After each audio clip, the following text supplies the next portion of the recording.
The Drayton house had smelled like wood polish and ambition for as long as I had been allowed to scrub its floors. I knew the smell because I had made it, kneeling every morning while Cyrus walked past me as if I were a fixture he had bought from a catalog. I had been with them since I was 15, a conduit contract, the lawyers called it. One mage acquired to fill the gap in a noble family's elemental lineup. The Draytons had fire, earth, and wind. They lacked water. I was purchased to be their water, not a son, not even a servant, a component, the kind of thing you replace when it stops working. For a year, the conditioning ran on a schedule tighter than anything Cyrus expected of his own children. Mana-binding rituals at dawn, runs that stripped the feeling from my legs by noon, potions that tasted like iron and left me shaking on the stone floor for hours afterward. Every few months, the researchers would aim the measuring device at my chest, and the screen would say water, and Cyrus would nod, and the schedule would continue. The morning it ended started like every other, 46 kilometers before the sun cleared the tree line. That was the daily run. Not a suggestion, not a test, just the way it was. I finished it the way I always finished it, legs shaking, lungs raw, swallowing the urge to fold in half on the flagstones. I had learned to collapse only after I was out of sight. Anything less was a conversation with Cyrus I could not afford. Marcus was already waiting at the training yard when I stumbled in. He leaned against the archway with his arms folded, watching me the way you watch a horse you suspect is lame. Mira stood behind him, nose pinched like the air near me had gone sour. I heard Marcus tell his father he doubted I would ever amount to anything. Mira added, without looking at me, that she could not stand the sight of my face. Neither of them spoke to me directly. They never did. I was discussed, not addressed. Then came the test. 6 years of conditioning, and every result before this, one had said water. That morning, Cyrus brought in 3 researchers to administer the final measurement. They performed the ritual. They aimed the device at me, and the screen blinked a single word: error. Not water, not fire, not wind or earth, or anything the Draytons had paid for. Just error, glowing on the display like a door that refused to open. Cyrus's face went the color of bad weather. The researchers stammered explanations. He shoved one of them aside and read the result himself. Then he turned to me, and in a voice I had heard 6 years of, he told me to get out. He said if he ever saw my face near the estate again, there would be consequences I would not walk away from. I did not flinch. I had learned by then that flinching only gave them another excuse. The back gate was closer than the front. I walked out through it, barefoot, into the rain. I did not take anything because I did not own anything. Not a coat, not a coin, not even a name, really. Cyrus had never given me the Drayton surname. A tool needs no lineage, he had said once, and I had not argued because arguing required believing you deserved better. The gate closed behind me and no one called my name. I walked until the rain stopped and the road ran out. There was no plan. Plans require a destination, and I did not have one. I just kept moving because standing still felt like dying slower, and at least walking gave my legs something to do besides remember the 46 kilometers behind them. I thought about the word error. The 6th time, it said something no one in that room could explain, and instead of asking what had changed, Cyrus had thrown out the tool. That told me more about the Draytons than 6 years of living under their roof ever had. They did not want answers. They wanted confirmation. And when the device stopped confirming, I stopped being useful. The forest thickened around dusk. The canopy closed overhead, and the light went from gray to near black. I could hear water dripping off branches somewhere above me, and something else, deeper in the trees. Breathing that was not mine. The Fenrir came out of the dark like a wall of fur and teeth, larger than any wolf I had ever seen in the Drayton bestiary illustrations, large enough that its shoulder was level with my chest. It looked at me, not past me, at me, as though it had been waiting. I threw a stone. It was the only thing I had. The stone hit the creature's right eye, and for a single breath, the beast flinched. Then it lunged, and I went down, and the world turned into mud and cold and weight. How long I lay there after it pulled back, I do not know. Minutes, maybe longer. The cold had soaked through everything. My body felt like a sack of wet sand someone had dropped at the edge of the path. That was where she found me. I did not see her face at first, just a hand, pale and warm, pressing against my forehead, and something else, something I could not name at the time, a faint cold light near my left side. Later, I would learn it came from the sword at her hip, an heirloom that had not glowed for anyone in 200 years. She told her guards to lift me. Her voice was steady and low, the kind of voice that expected to be obeyed without raising itself. Then the rain stopped, and then I was somewhere warm. I woke up in a bed that smelled like clean linen. That was the detail that almost broke me before anything else did. Not the bandages wrapped around my ribs, not the ache in my legs, not the unfamiliar ceiling. The linen. It smelled like someone had washed it because they wanted a guest to sleep well, not because a servant had been ordered to.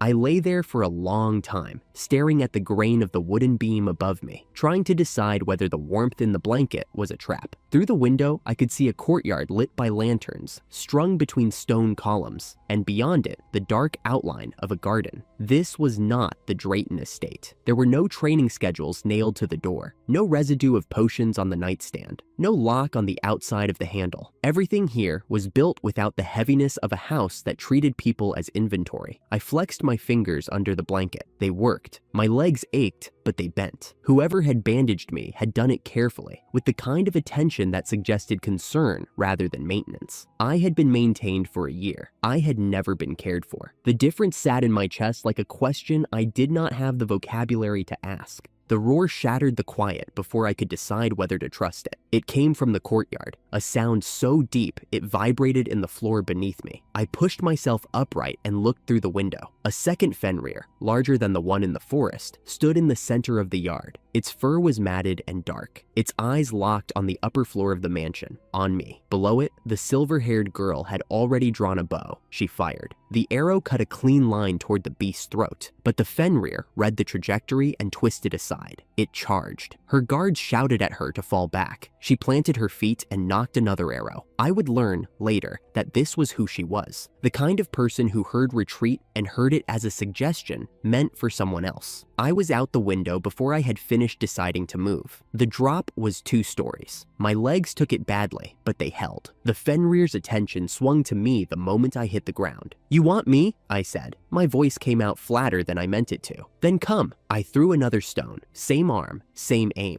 It hit the beast's right eye, and the Fenrir screamed and reared. The silver-haired girl did not hesitate. She unsheathed the sword from her hip and threw it across the courtyard in a clean arc. I caught it by the handle without thinking. The blade was ice, not a metaphor, not cold steel. The metal was gone. In its place, a blade of solid frost extended from the hilt, pale blue and luminous, crackling faintly in the warm night air. The cold ran up my arm and into my chest, and for the first time in my life, something inside me answered. I swung once. A column of ice erupted from the ground beneath the Fenrir and drove upward through its body like a frozen spear. The beast hung there for a moment, suspended, legs twitching. Then it went still. Frost melted off my knuckles. My wounds had reopened. Heat ran down my side beneath the bandages, but I stayed standing. For the first time in 6 years, I stayed standing after the thing that should have put me down. Then the pain caught up, and my knees buckled, and someone caught me before I hit the stone. I woke again. The candle had burned low. The sword, sheathed and silent, rested on the table beside the bed. Vivian was asleep in a chair next to me, her chin propped on one hand, silver hair falling loose across her shoulder. She stirred when I shifted and opened her eyes, as if she had been waiting for exactly that sound. "You saved me twice." Her voice was quieter now than it had been in the courtyard. "Once on the road, when you distracted the first one long enough for me to reach you, and tonight." I told her I had only thrown a rock. She almost smiled. Then she looked at the sword on the table, and her expression shifted to something older, something that carried the weight of a family history I did not yet understand. Frost flower. She picked up the sheathed blade and turned it in her hands. That is its name. It absorbs the wielder's attribute and manifests as a blade of that element. She set it back down, gently. No one in my family has ever made it respond. Not my father, not my grandfather, not the 12 heads before him. You picked it up and it became ice. I did not know what to say to that. The device at the Drayton estate had read me as error. This sword had read me as something else entirely. None of it made sense, but for the first time, the word error did not feel like an ending. She asked for my story, so I gave it to her, in the shortest sentences I could manage. One fact after another, in order, without decoration. When I finished, Vivienne did not speak for a long time. The candle guttered. Shadows moved on the wall behind her. Then she reached across the space between the chair and the bed and took both of my hands in hers. Thank you. Her grip tightened, just enough for me to feel it, for saving me, and for staying alive long enough to be saved. I had not cried in 6 years, but something in the way she held my hands, firm and unafraid, and not asking for anything in return, broke the seal I had built over all of it. The tears came, not loudly, not dramatically, just water running down a face that had forgotten how to make it, in a room that smelled like clean linen, held by someone who did not let go. When it passed, she offered me a place in her home. She said it simply, the way she seemed to say everything, as if the magnitude of the thing did not change the size of the words needed to say it. A place, a home. The words did not fit easily inside my head, so I asked whether a commoner like me was even allowed to stay in a noble house. She answered with 2 rules. First, no honorifics when speaking to her. Second, I was to call her Vel. We are the same age, she added, and the corner of her mouth turned up. 16. I checked your intake papers while you were asleep, so no more bowing. I agreed. I did not know what else to do with a kindness that had no invoice stapled to it. The moon was in the window behind her. It caught the silver in her hair and turned it white. She sat back in the chair and closed her eyes, and I understood that she had no intention of leaving a wounded guest alone in an unfamiliar room. I lay back against the pillow and stared at the ceiling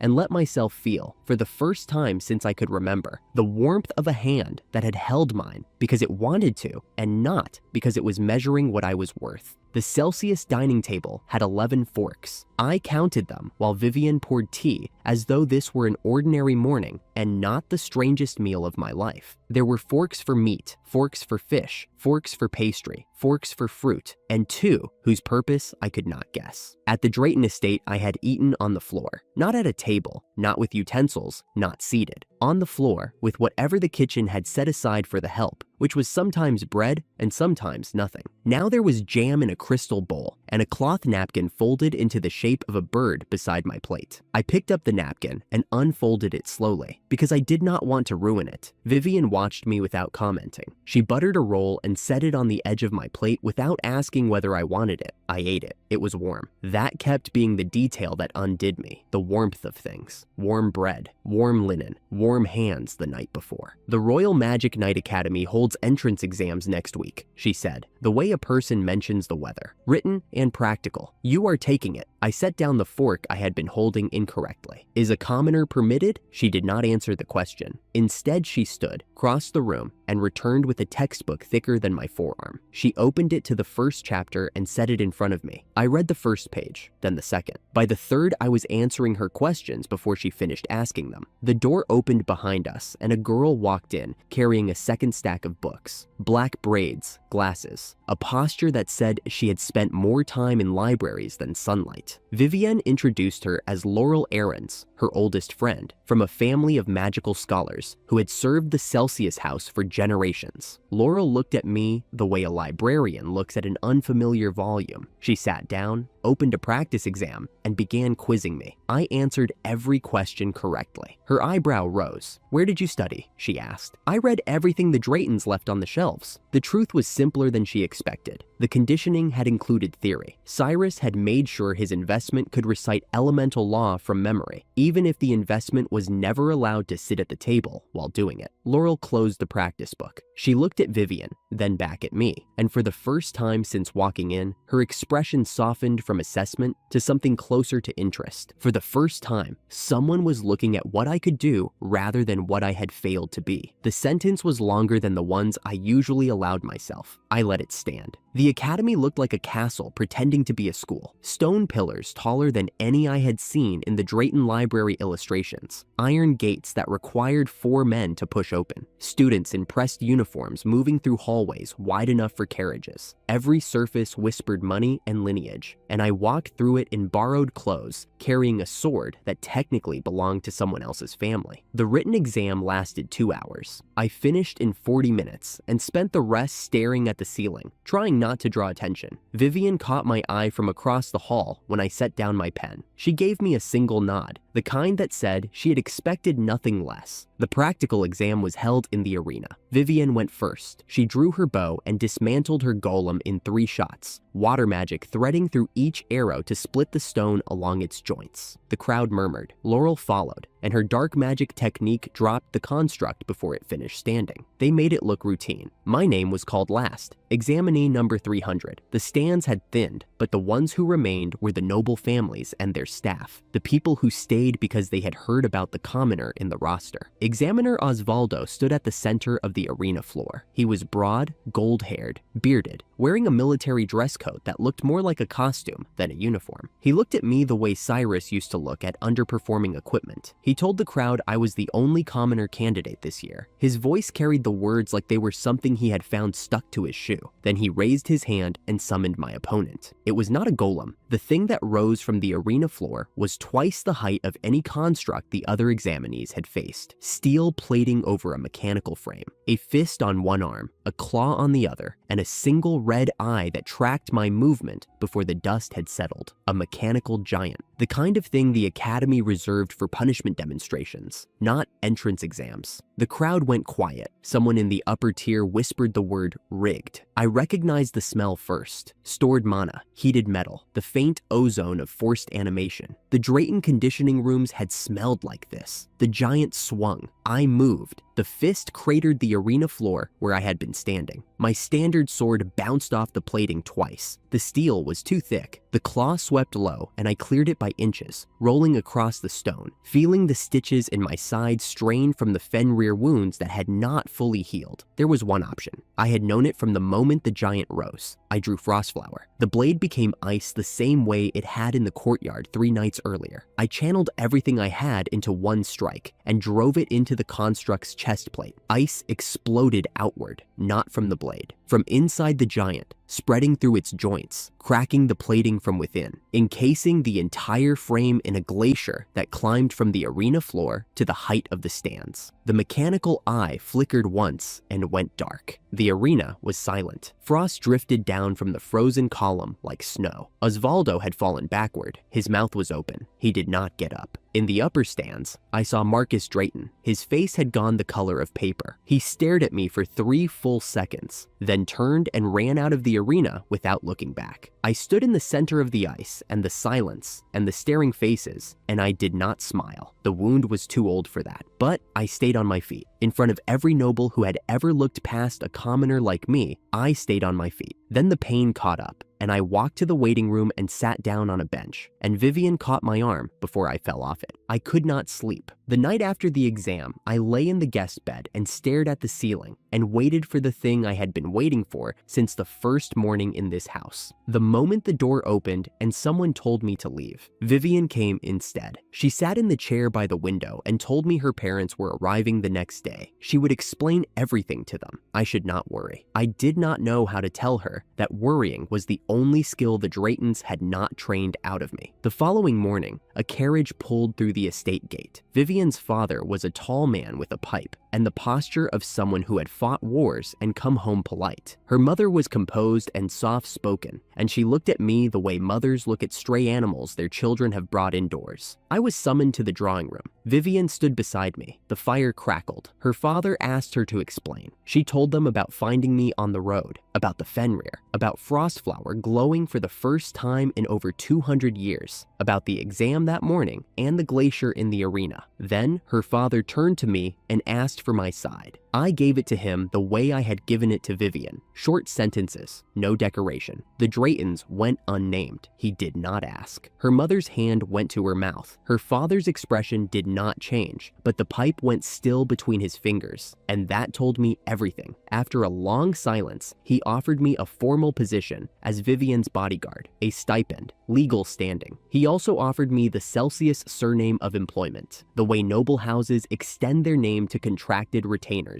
I declined the surname. I have not earned one yet, I said. It was the only thing that came out. Her father looked at me for a long moment. Then he nodded once, and for the first time since walking into the room, I felt like I had been spoken to rather than evaluated. Vivian did not gloat. She did not say, "I told you so." She walked me back to the guest room and told me the academy term started in 2 weeks, and that she expected me ready. 2 weeks later, I stood inside the Royal Magic Knight Academy, wearing a uniform that fit. That detail should not have mattered as much as it did. The entrance ceremony was all light and noise. The headmaster, an elderly white-haired man named Joseph Sepphoris, who had reportedly mastered every branch of magic in the kingdom, gave a speech about potential and promise. The vice principal assigned students to 5 houses based on their exam data. Vivian, Laurel, and I were placed in the Sky Griffin class. The 3 of us in the same house felt too convenient to be coincidence, and I filed that thought away without voicing it. Our homeroom instructor was a woman named Alessa Reed, an elf with a smile that made you feel like she already knew what you were about to say. She explained the star medal system: bronze, silver, gold. The student with the most medals at the end of the semester earned the title of class supervisor. Then her smile sharpened. She announced a survival race, all freshmen, a run through the demon forest to a tower and back. The top 5 finishers would receive a silver star medal. The bottom 10 would be expelled. The classroom went very quiet. I looked at Vivian. She looked back. We did not need to speak. The demon forest smelled like wet bark and adrenaline. 200 students scattered from the starting line into a canopy so thick the sun came through in coins. The rules were simple: reach the tower, report your name, do not finish in the bottom 10. Vivian, Laurel, and I moved together. Conserve mana, deny terrain, finish in the top 5. That was the plan. Vivian took point and used a water pillar to blast a path through a cluster of students blocking the main trail. Laurel followed with a dark magic flash that blinded the ones who tried to chase us. I held the rear and kept count. We were moving fast. The tower was visible through a gap in the canopy when the air changed. A wall of golden light dropped around me like a cage. One moment, I was running beside Vivian. The next, silence. Complete and sudden, as if someone had pressed a hand over the forest's mouth. Through the barrier, I could see Vivian pounding against the golden surface, shouting words I could not hear. Laurel was examining the structure with her hands, trying to find a seam. Inside the barrier, a young man stood with his sword already drawn. Blonde hair, green eyes, a face that belonged on the cover of a noble portrait, cold and composed, and not remotely interested in explaining itself. "I will be direct," he said. His voice carried no heat. "I cannot let you advance." He came at me with precision that would have killed a lesser swordsman. Fast, tight, efficient. Light magic laced his blade. I parried with Frostflower and the ice crackled against his edge. We exchanged 4 strikes. On the 3rd, I noticed something. His aim was wrong. Not wrong, clumsy. Wrong, deliberate. He was targeting my arms and legs, not my center. He was fighting like someone following a contract, not someone who wanted to win. On the 4th exchange, I sheathed Frostflower and stepped back. "You are pulling your strikes," I said. He stopped. His sword stayed up, but his eyes changed. Something behind the composure shifted, just for a second, like a lock turning in a room no one was supposed to enter. "You do not actually want to stop me." I let the silence carry the rest. "You want to have tried." He looked at me for a long moment. The barrier held. The forest was silent. Then he lowered his blade, and the golden wall dissolved, and the sound of the race rushed back in like a wave. He walked away without a word. I watched him go. His shoulders carried something I recognized, the particular weight of a person doing a thing they did not believe in because someone they could not refuse had asked them to.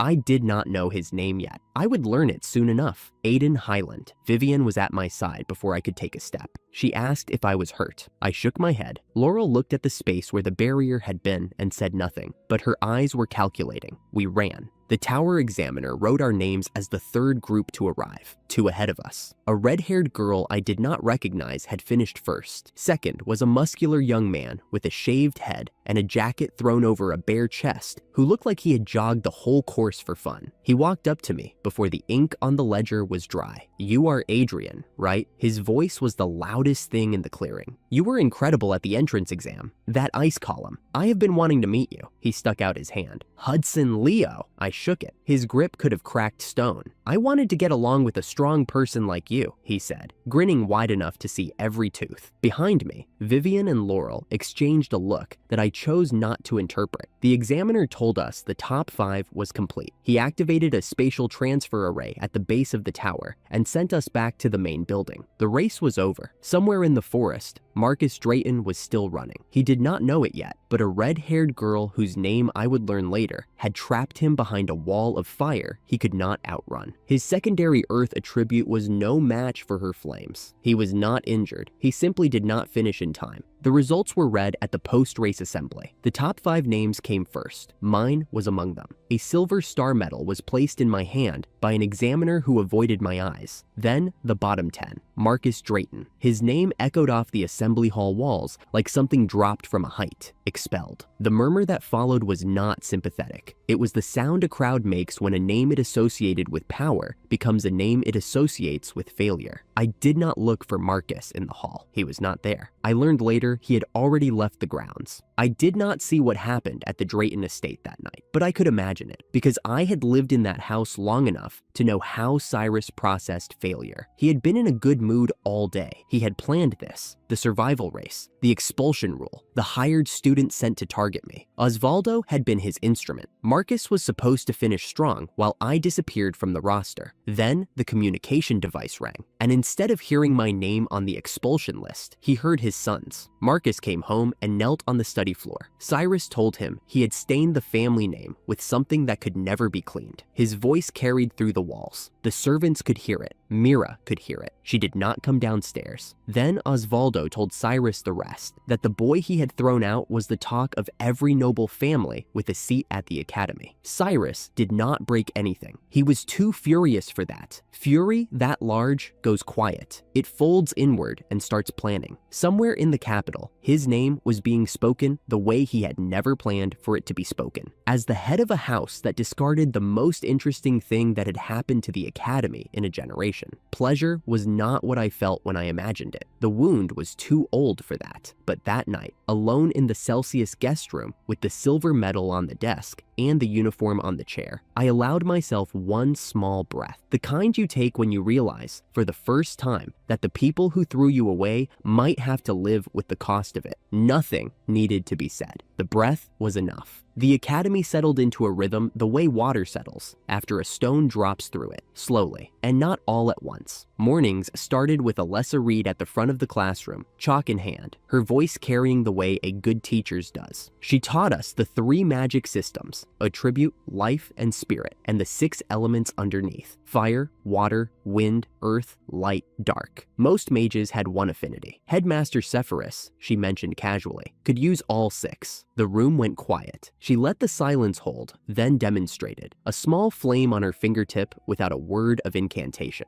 Silent casting. Then a circle on the blackboard, a flash of light, and a student named Aserd was standing at the back wall instead of the front row. He stumbled. The class laughed. I sat between Vivian and Laurel in every class. Most of what Alessa said, I already knew. The Drayton conditioning rooms had included theory alongside the drills. Cyrus had wanted his investment literate. The irony was that the education he gave me to serve his family was now the reason I could sit in a classroom he would never be welcome in again. The first time I saw Finn Wendell, he was pressed against a hallway wall with his shoulders drawn up around his ears. 3 students blocked his path. The one in front, dark-haired, smiling the kind of smile that has nothing to do with being happy. Caleb Archer, son of a council member. Beside him, 2 thugs I never bothered to learn the names of. Caleb was talking. Something about low-born blood and permission to breathe in his hallway. Finn, a small orange-haired boy with a wind attribute pin on his collar, was doing the thing I recognized from years of practice, making himself smaller so the fist would miss. I had been that boy. Different hallway, same geometry, someone with power standing over someone without it, and the corridor empty because everyone had already decided it was not their problem. My feet moved before the rest of me decided. Caleb told me to keep walking. I stopped 3 paces from Finn and did not. After lunch, he found me in the schoolyard. The 2 thugs flanked him. He listed 3 traits of people he hated: those who disrupted his entertainment, those who interrupted him, those with low-born blood. The crew-cut thug drew his blade. I drew Frostflower. The cold came before the swing. His sword froze edge to hilt, his hands locked around the grip. The other thug launched a fireball. I raised an ice wall. The flame hit it and died. He ran. Caleb stood alone. Frost crept up his sleeves. I told him the next time he touched a student who could not fight back, I would freeze more than his clothes. He nodded. He left. Finn found me afterward. He bowed so low his orange hair brushed his knees. I told him to stop. He stopped, looked up, and said something I was not ready for. "You are the first person who came back down the hallway." Alessa called me to her office the next day. She closed the door, leaned against her desk, and told me she had heard about the incident. "Your ice is unusual," she said. "4th rank, possibly 5th. I have not seen a classification for it. The manifestation speed, the mana density, the way it responds to intent rather than incantation. You are not casting spells, Adrian. You are thinking, and the ice answers." She set a copper medal on the desk between us. For the hallway, Headmaster Sepharis reviewed the incident and approved it. The medal was lighter than the silver one. It meant more. Alessa mentioned it later, the way a teacher mentions something she wants a student to file away. Sepharis sat behind his desk. Harlan stood at the window. The topic was Cyrus, who had been writing letters about the survival race every day since his son's expulsion. Sepharis read the latest one and set it down as if it smelled. Harlan offered a measured assessment. The council might apply pressure, but the rules had been clear and the results documented. He suggested they monitor the situation, but take no action. His tone was supportive and careful. Sepharis agreed. Using political connections to eliminate a student was exactly the kind of behavior the academy existed to overrule. They moved on. Harlan stood at the window a moment longer, watching the courtyard below.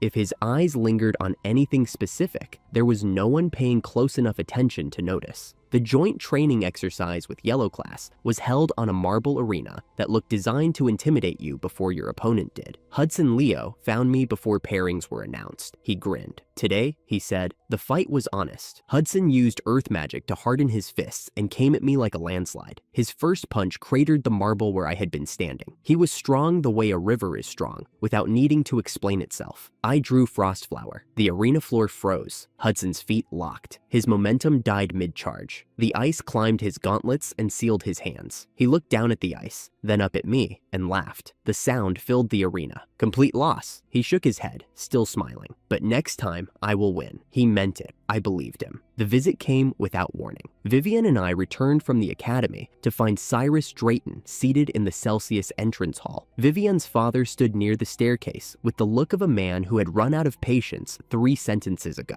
Cyrus stood when he saw me. He offered what the narration in my head could only call a generous correction of past misunderstandings. Talent recognized too late. Opportunities still available. A room with my name on it if I would simply come home. He produced a sum of money large enough to make the butler glance sideways. I looked at the man who had bought me, trained me on the floor of a conditioning room, refused me a surname, and thrown me into the rain when the device said error. No. One word, no explanation, no insult, no negotiation. The refusal was unweaponizable, and that was the point. Vivian's father gestured toward the door. Cyrus gathered his money, his coat, and whatever remained of the plan that had brought him here, and left. Vivian could tell something had settled in me after the visit. She said it like this: "Tomorrow, come with me." She took me to a village where farmers had been losing livestock to kobolds. She had been clearing them for free for months because the guild charged fees the village could not afford. The fight was short. Her arrows pinned 2. I froze the rest. Afterward, she led me down a side path. It opened into a flower field that ran to the edge of a cliff, and beyond the cliff was the sea. The flowers were white and blue and gold, and the wind moved through them in waves that looked like breathing. Vi unpacked a lunch she had made herself. She warned me it might be terrible. It was not terrible. "I never liked the noble world," she said, watching the sea. "The salons, the lineage talk, the idea that who your parents were matters more than what you do." She pulled a blade of grass and wound it around her finger. "This field is more me than any ballroom." I did not tell her my own version. The silence between us was not the empty kind. It was the kind where 2 people are sitting inside the same feeling, and neither of them needs to name it. Her glove brushed mine when she passed me the bread. The dragon came on the walk back. A shadow blotted the canopy. The air pressure dropped. Vivian raised her bow. I reached for Frostflower. A voice cut through the trees. A single incantation, and a column of lightning split the sky and drove through the dragon's chest. The creature folded in midair and crashed into the forest. Aiden Highland stepped out of the tree line. Dusty uniform, sheathed sword. "Just hunting dragons," he said. His tone did not invite follow-up questions. Vivian did not let it pass. She produced a locket from her coat. gold, oval, hinge bent from a fall. She had found it in the demon forest after the survival race, in the spot where Aiden's barrier had been. Inside was a portrait of a young girl with blonde hair and green eyes. The smile had the particular thinness of someone who has been ill for a long time and has learned to perform wellness for the people who visit. Aiden's mask cracked, not slowly, all at once, the way ice cracks when you step on it wrong. Her name was Amelia, his sister. She had lost her magic to an illness the Highland family could not afford to treat. A noble girl without magic in a world that priced nobility by output. Examiner Osvaldo had come to Aiden with an offer. 1-star medal delivered in secret if Aiden could get me expelled. Osvaldo had found the one lever that could move a boy whose conscience was otherwise immovable. Aiden told us all of it. His voice went thin in the places where her name appeared, as if the word itself cost him something. He had failed the contract because he could not finish the job. He had looked at me inside the barrier and seen someone doing a desperate thing to survive, and it had reminded him of his sister, and he had walked away. He apologized. The word sat between us like a stone someone had set down carefully. I did not leverage the confession. I had spent 6 years as someone else's contract. I had done wrong things to survive. I did not get to sit across from a boy who had done the same and pretend the math was different. I understand, I said. He stared at me. He waited for the condition, the price. There was none. He picked up the locket, thumb running across the portrait, and walked into the trees. The friendship would form on its own schedule. Some things need gravity, not a handshake. Vivian watched him go. Then she looked at me. Do you want it? She was not asking about the locket. Yes. She handed it to me. I put it in my pocket. Vivian began private training with a teacher named Carla Atlee. She told me not to follow, and meant it. Finn pointed me toward the back mountain instead, a training area behind the main campus, technically open, practically abandoned. The path was overgrown. The clearing at the end was not. Someone had been using it. The training dummies were scarred black. The stone targets were cracked. The air smelled like ash. A girl stood in the center, driving fire spells into a stone wall with the kind of intensity that suggested the wall had personally offended her. Red hair in a ponytail, crimson eyes, Sienna Elmore, red class. The girl who had trapped Marcus behind a wall of flame during the survival race. She told me to leave. I was about to when the ground split behind me and a vine as thick as my arm shot out of the earth. Man-eating plant. Experimental specimen escaped from the magical biology department. Sienna pivoted and launched a fireball into the first one.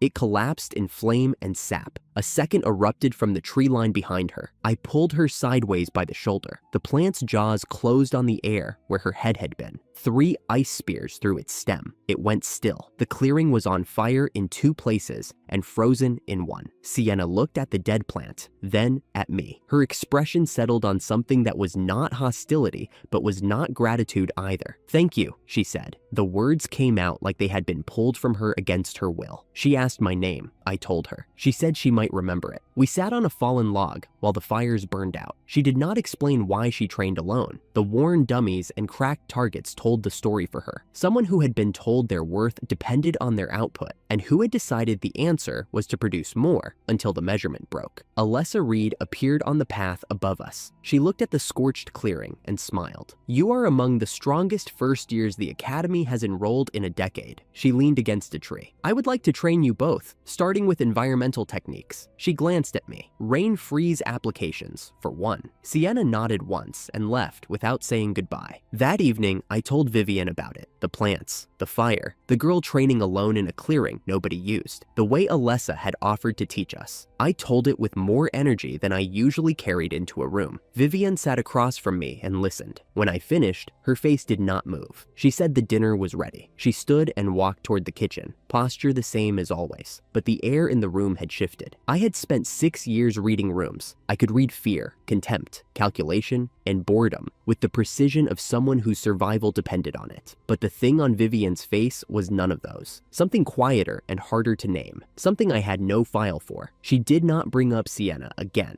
I did not bring up the flowers. We ate in a silence that was different from the comfortable ones we had built over the past weeks. Somewhere in the day, I had walked into a feeling Vivian had not given me a key for, and I did not yet have the vocabulary to ask for one. The Drayton estate was quiet the way a house is quiet after a funeral that has not happened yet. Cyrus sat behind his desk with both hands flat on the surface, staring at the door Adrian had walked through the last time they shared a room. That visit to the Celsius mansion had ended in a single word. one syllable from a boy he had raised on his floor. The memory of it had not left. It sat in the chair across from him like a guest that refused to go home. He swept a stack of letters off the desk. They scattered across the floorboards. Complaint drafts to the academy, appeals to the Commerce Council, a half-finished petition to the Night Directorate demanding Adrian's reassignment. None of them had been sent. None of them would have worked. He had exhausted every legitimate channel, and the channels had responded with the same word Adrian had given him at the Celsius dining table. No. His fist came down on the wood hard enough to rattle the inkwell. The candle flame flinched. The room settled back into the same bruised quiet it had been holding all evening. Marcus came home an hour before dawn. I did not see this part. What I know came later from the night report Sepphoris read to me in his office, and from what Mira told the investigators after her arrest. But the pieces fit together the way broken pottery fits together when you already know the shape of the cup. Marcus had gone to the Eclair district, the capital's underbelly, the place where the lamplighters did not bother relighting the posts because the people who walked those streets preferred the dark. He found a black market alchemist working below a sign painted with a serpent swallowing its own tail. He paid in gold. The alchemist handed him a small dark pill, faceted like a frozen tear, and told him the cost would come later. Marcus swallowed it on the walk home. By the time he reached the Drayton estate, his pupils had spread wide enough to swallow the brown of his irises. His hands shook. His magic, which had never ranked above second tier, now pulsed through his veins in waves he could feel but could not aim. The forbidden demonic pill did what the alchemist promised. It spiked his capacity. It also ate whatever restraint he had been using to keep himself upright. Mira opened her door and saw him passing her room. She said his name once. He turned. Whatever she saw in his face made her step back and lock the door without finishing the sentence. She did not come out again until the Knights arrived. The next morning, I was sitting in Vice Principal Harlan's herbology lecture, third row from the back, trying to remember how many grams of mugwort went into a standard restorative tincture. Vivian was on my left. Laurel had her notebook open on my right, writing faster than Harlan was talking. Hudson was behind me with his feet on the desk, and Finn was beside him, looking like the potion ingredients might bite. Harlan was mid-sentence about unicorn blood ratios when the wall exploded. Not the door, the wall. A fireball the size of a carriage punched through the stone 2 meters from the window and sent a wave of heat across the room that knocked 3 students off their chairs. Harlan threw up a barrier before the second one hit. The barrier held. His sleeve caught fire from the blowback, and he smothered it with his other hand without changing his expression. Through the hole in the wall, standing in the courtyard with smoke curling off both palms, and a grin that did not belong on a human face, was Marcus Drayton. He was still in his school uniform, the one the academy had not taken back after his expulsion. His eyes were wrong, not angry, not focused. They were wide and wet and aimed at one person. Me, he laughed. The sound came in hiccuping fragments, broken by a wheeze that told me his lungs were working harder than they should. He said something I will not repeat word for word, because the words themselves were not the point. The point was what they meant. He had come to kill me. He said so. He said it while laughing. The demonic pill had narrowed his entire world to the boy his father had thrown out, and now that boy was the only shape left in his field of vision. I did not think about it. I moved. The shattered windowsill caught my sleeve as I vaulted it and hit the courtyard running. Behind me, I heard Harlan shout for the students to stay and treat the wounded. Vivian's voice started to follow, and then stopped. She had made the same calculation I had. The wounded needed her water magic more than the rain needed a second body. The forest hollow at the back of the academy grounds was 200 paces away, and Marcus followed me every step of it like a fire follows a draft. The rain was falling in sheets by the time I reached the hollow. I turned. Marcus came through the trees 10 paces behind me, both hands burning. His fireballs should have evaporated the rain around him. They did not. The corruption had made his output enormous, but unfocused. The fire spread in wide, sloppy arcs that hit the canopy and hissed into steam rather than striking. He threw one directly at me. I raised a wall of ice with my right hand, and the fireball shattered against it, spraying orange sparks across the mud. He threw another. I blocked it. He threw a third and a fourth, laughing between each one, and the laughter was worse than the fire because it meant he did not know he was losing. I took a breath. Somewhere behind me, a branch cracked under the weight of wet leaves, and I heard Alessa Reed's voice. Not in the hollow, in my memory. Weeks ago, in the aftermath of the plant attack. She had watched me sheathe Frostflower and said something I carried with me the way other people carry good luck coins. She said that the sword was a fine amplifier. She said it was also a crutch. She said that when the sword was taken away, the world was still there, and the world had more water in it than any blade could hold. I reached down and unfastened Frostflower's sheath from my belt. The sword hit the ground. Marcus stopped laughing. For one heartbeat, his ruined eyes focused, and he saw what I had done, and something in the back of whatever was left of his mind recognized that a boy who puts down his weapon in a fight is either surrendering or about to do something the weapon could not. I opened my palm.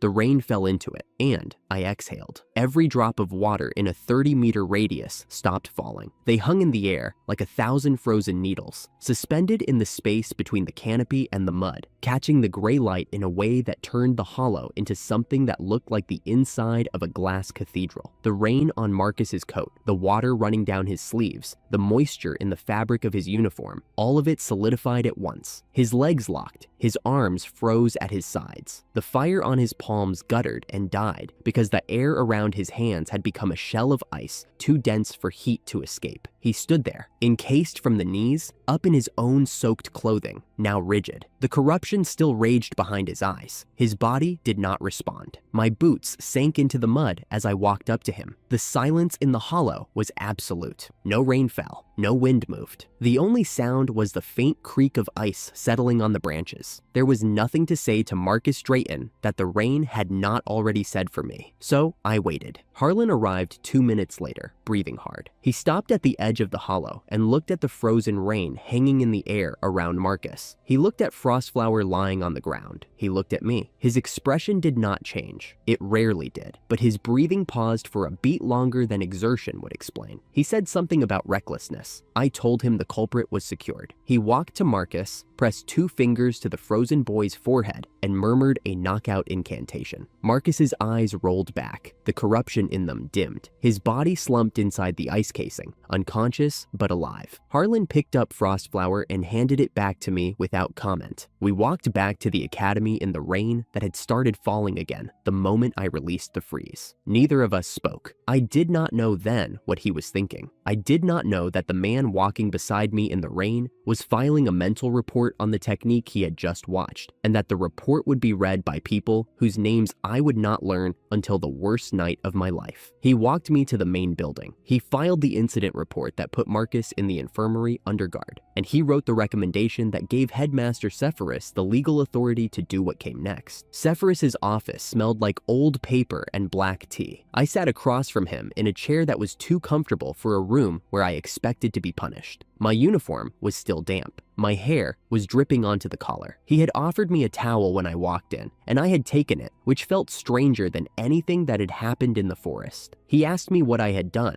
I told him. He listened with his hands folded on the desk and his reading spectacles slightly crooked, and when I finished, he did not say anything for a long moment. Then he told me the academy considered my action protective. He said it the way he said most things, plainly, as if the words themselves were enough, and decoration would insult us both. Marcus Drayton had attacked a classroom of students. I had drawn him away from the wounded and neutralized him without lethal force. The academy had no grounds to punish me and no desire to try. I sat with that for a moment. The towel was warm in my hands. He poured himself a second cup of tea, took a sip, and mentioned, between the sip and the setting down of the cup, that the Knights would be visiting the Drayton estate this evening. The sentence landed in the room like a stone dropped into still water. He explained, in the same unhurried tone, that the spell residue from Marcus's corrupted magic had been traced. The alchemist who sold the forbidden demonic pill had been identified and questioned. The alchemist, faced with the alternative, had named his supplier network. Among the names on that network was a procurement account registered to the Drayton household. The forbidden magical compounds that Marcus had consumed were not a one-time purchase. The family had been involved in that market for longer than Marcus had been alive. Cyrus Drayton was, as Sepphoris phrased it, about to discover his name was on the wrong inventory. I did not say anything. Sepphoris reached into his desk drawer and placed a coin on the surface between us. It was gold-trimmed, smaller than a star medal, with the Academy crest pressed into one side. He said it was not technically a medal. He said it functioned as one in the Academy's records. He said I had earned it. I picked it up. It was heavier than it looked. He told me the rain had made for a clean ending. He told me to go change. I stood, tucked the coin into my pocket, and walked to the door. I turned back once. He was already reading something else, his spectacles straight now, his tea half finished. The arrest warrant he had signed that morning sitting in a folder I had not noticed on the corner of his desk. The Drayton estate had a gravel drive that ran 200 paces from the iron gate to the front steps. I had walked that drive 1,000 times as a boy, carrying firewood, hauling water, scrubbing the stones on my knees when the gardener said they were not white enough. I knew every stone.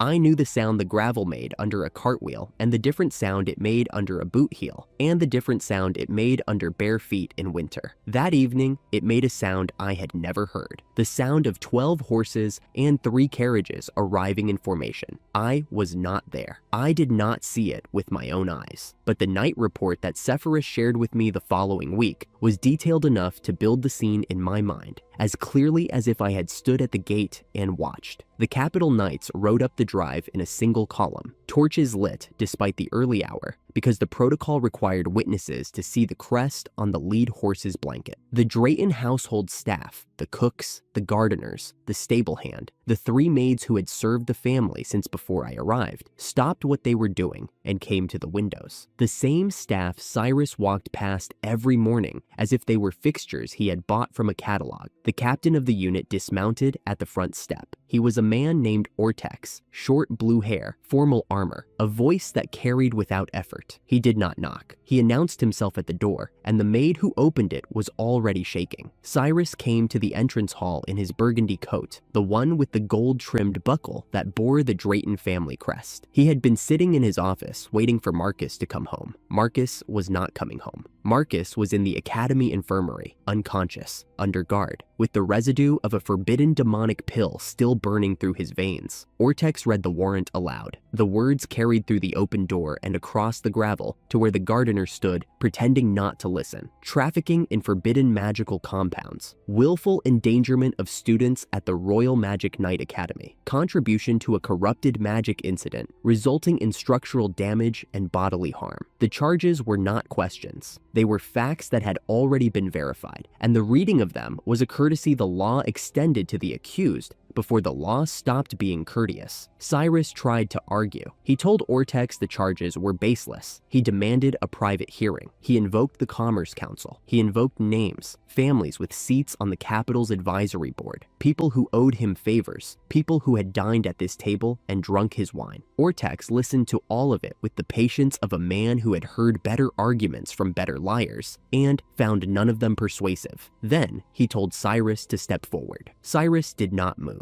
For a moment, the entrance hall was perfectly still. The maid was pressed against the wall with one hand over her mouth. The candles on the hall table cast long shadows across the marble floor. Cyrus had made me polish every morning for 6 years. Ortex said it again. Cyrus stepped forward. 2 knights flanked him. He walked through his own front door, past the gardener who had turned his back, past the stable hand who was staring at the ground, past the iron gate he had locked behind me the day he threw me out. He walked to the carriage. He climbed in. The door closed behind him. He had worn that coat to every banquet, every council dinner, every morning walk through the halls where I knelt with a rag and a tin of polish. Now he wore it into a carriage that would take him somewhere. The crest on the buckle meant nothing at all. Mira was in the upstairs corridor. She had not come down. 2 knights went up to escort her. She stood in the doorframe of her bedroom with her arms folded across her chest and her chin lifted in the expression I remembered from every meal I had eaten at the edge of that family's table. The expression that said she was better than whatever was in front of her. The knight told her she was required to come with them. She did not answer. She did not look at him. She looked past him, at the hallway, at the portraits on the wall, at the house she had lived in since birth. Then she walked. She did not look back. Marcus was already in custody. A separate carriage had collected him from the academy infirmary earlier that afternoon. He had woken once, mumbled something about me, and gone back under. The household staff were detained for questioning. One by one, the cooks, the gardener, the maids, walked out of the estate and into the custody carriages. The older steward, the one who had served the Drayton house for 30 years, was the last to leave. He paused at the gate. He looked back at the dark windows. He exhaled, long and slow, as if he had been holding the breath for every one of those 30 years. The carriages left. the gate closed, the torches along the drive burned down to their brackets, and no one came to replace them. The Drayton estate went dark. Vivian brought me tea. She set the cup on the edge of my desk without saying anything and sat on the chair by the window. The moonlight caught the silver in her hair and turned it white. Outside, the rain had stopped. The sky had cleared the way skies clear after storms, completely, as if the clouds had never been there. I held the cup in both hands. It was warm. The gold-trimmed coin from Sepharis sat on the desk beside a stack of notes I would not read tonight. She did not ask what had happened. She already knew. The academy had been talking about it since the classroom wall came down, and by the time I walked back from Sepharis's office, the version of the story that was spreading through the dormitories had already grown a version where I had drawn Frostflower and cut Marcus in half, which was wrong in every detail, but accurate in the part that mattered, which was that Marcus Drayton was gone and was not coming back. We sat in the quiet. It was not the same quiet as the one from a few weeks ago, the one where she had not brought up Sienna and I had not brought up the flowers. That quiet had been full of something neither of us could name. This one was empty, not sad empty, clean empty. The kind of silence that happens after you put down something you have been carrying for so long, you forgot it was heavy. I thought about the maid pressing her hand over her mouth because she had been afraid of that man for the same number of years I had, and now neither of us had to be. The Drayton house had smelled like wood polish and ambition for as long as I had been alive. I knew the smell because I had made it every morning kneeling, while Cyrus walked past me like furniture. The smell had followed me to the Celsius mansion, to the academy, to the forest hollow in the rain. It had sat in the back of my throat like a word I could not spit out. It was gone now, not because I had done something to end it, because the family that made the smell had been walked out of their own house and into carriages that would take them to cells where no one would polish the floors for them. The wood would dry, the ambition would rot, and the name Drayton, which had owned the air I breathed for 6 years, would stop being said in any room that mattered. The tea cooled in my hands. Vivian was still there. The moonlight had moved from the window to the floor. I did not smile. The wound was too old to close in one evening, but for the first time since the device had blinked error and Cyrus had told me to leave, the wound was being treated rather than fed. I drank the tea. It tasted like chamomile and something I did not have a name for yet, something that sat in the chest where the weight used to be. Vi caught my eye from the chair by the window and held it for a moment longer than she needed to,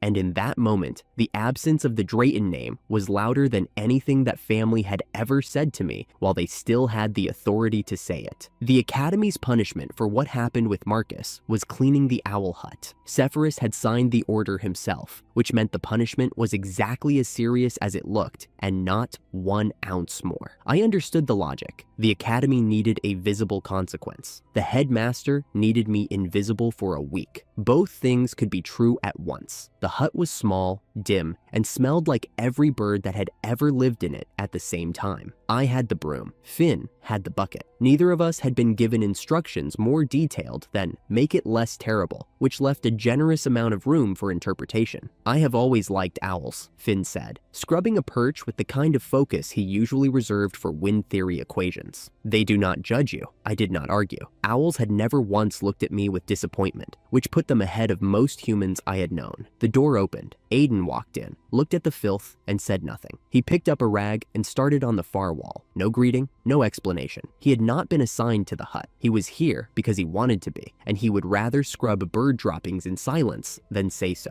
Hudson arrived 20 minutes later, filling the doorframe like a man trying to enter a birdhouse. He did not care about the owls. He cared about the midterms. I am going to fail. He said it without shame, as if announcing the weather. Magic mathematics, herbalism, kingdom geography. I cannot do any of them. Aiden looked at him for 3 full seconds. Then he pointed at the door. Library, after class, all of you. Aiden was a brutal teacher. He was also, quietly, an effective one. He ran through formulas with the precision of someone who had rehearsed this 1,000 times. And when Finn asked him why his explanations were so polished, he said it was because he had practiced them for Amelia. Over 1,000 imaginary tutoring sessions. Nobody laughed. Hudson wrote down every formula Aiden dictated. dictated. Finn took notes in the margins. I watched Aiden teach and thought, he is kinder than he wants anyone to know. Across the library, the air had changed. Vivian and Sienna had been circling each other for 2 weeks. The tension had started the afternoon Sienna and I had spent time together, and Vivian had not said a word about it since. She did not need to.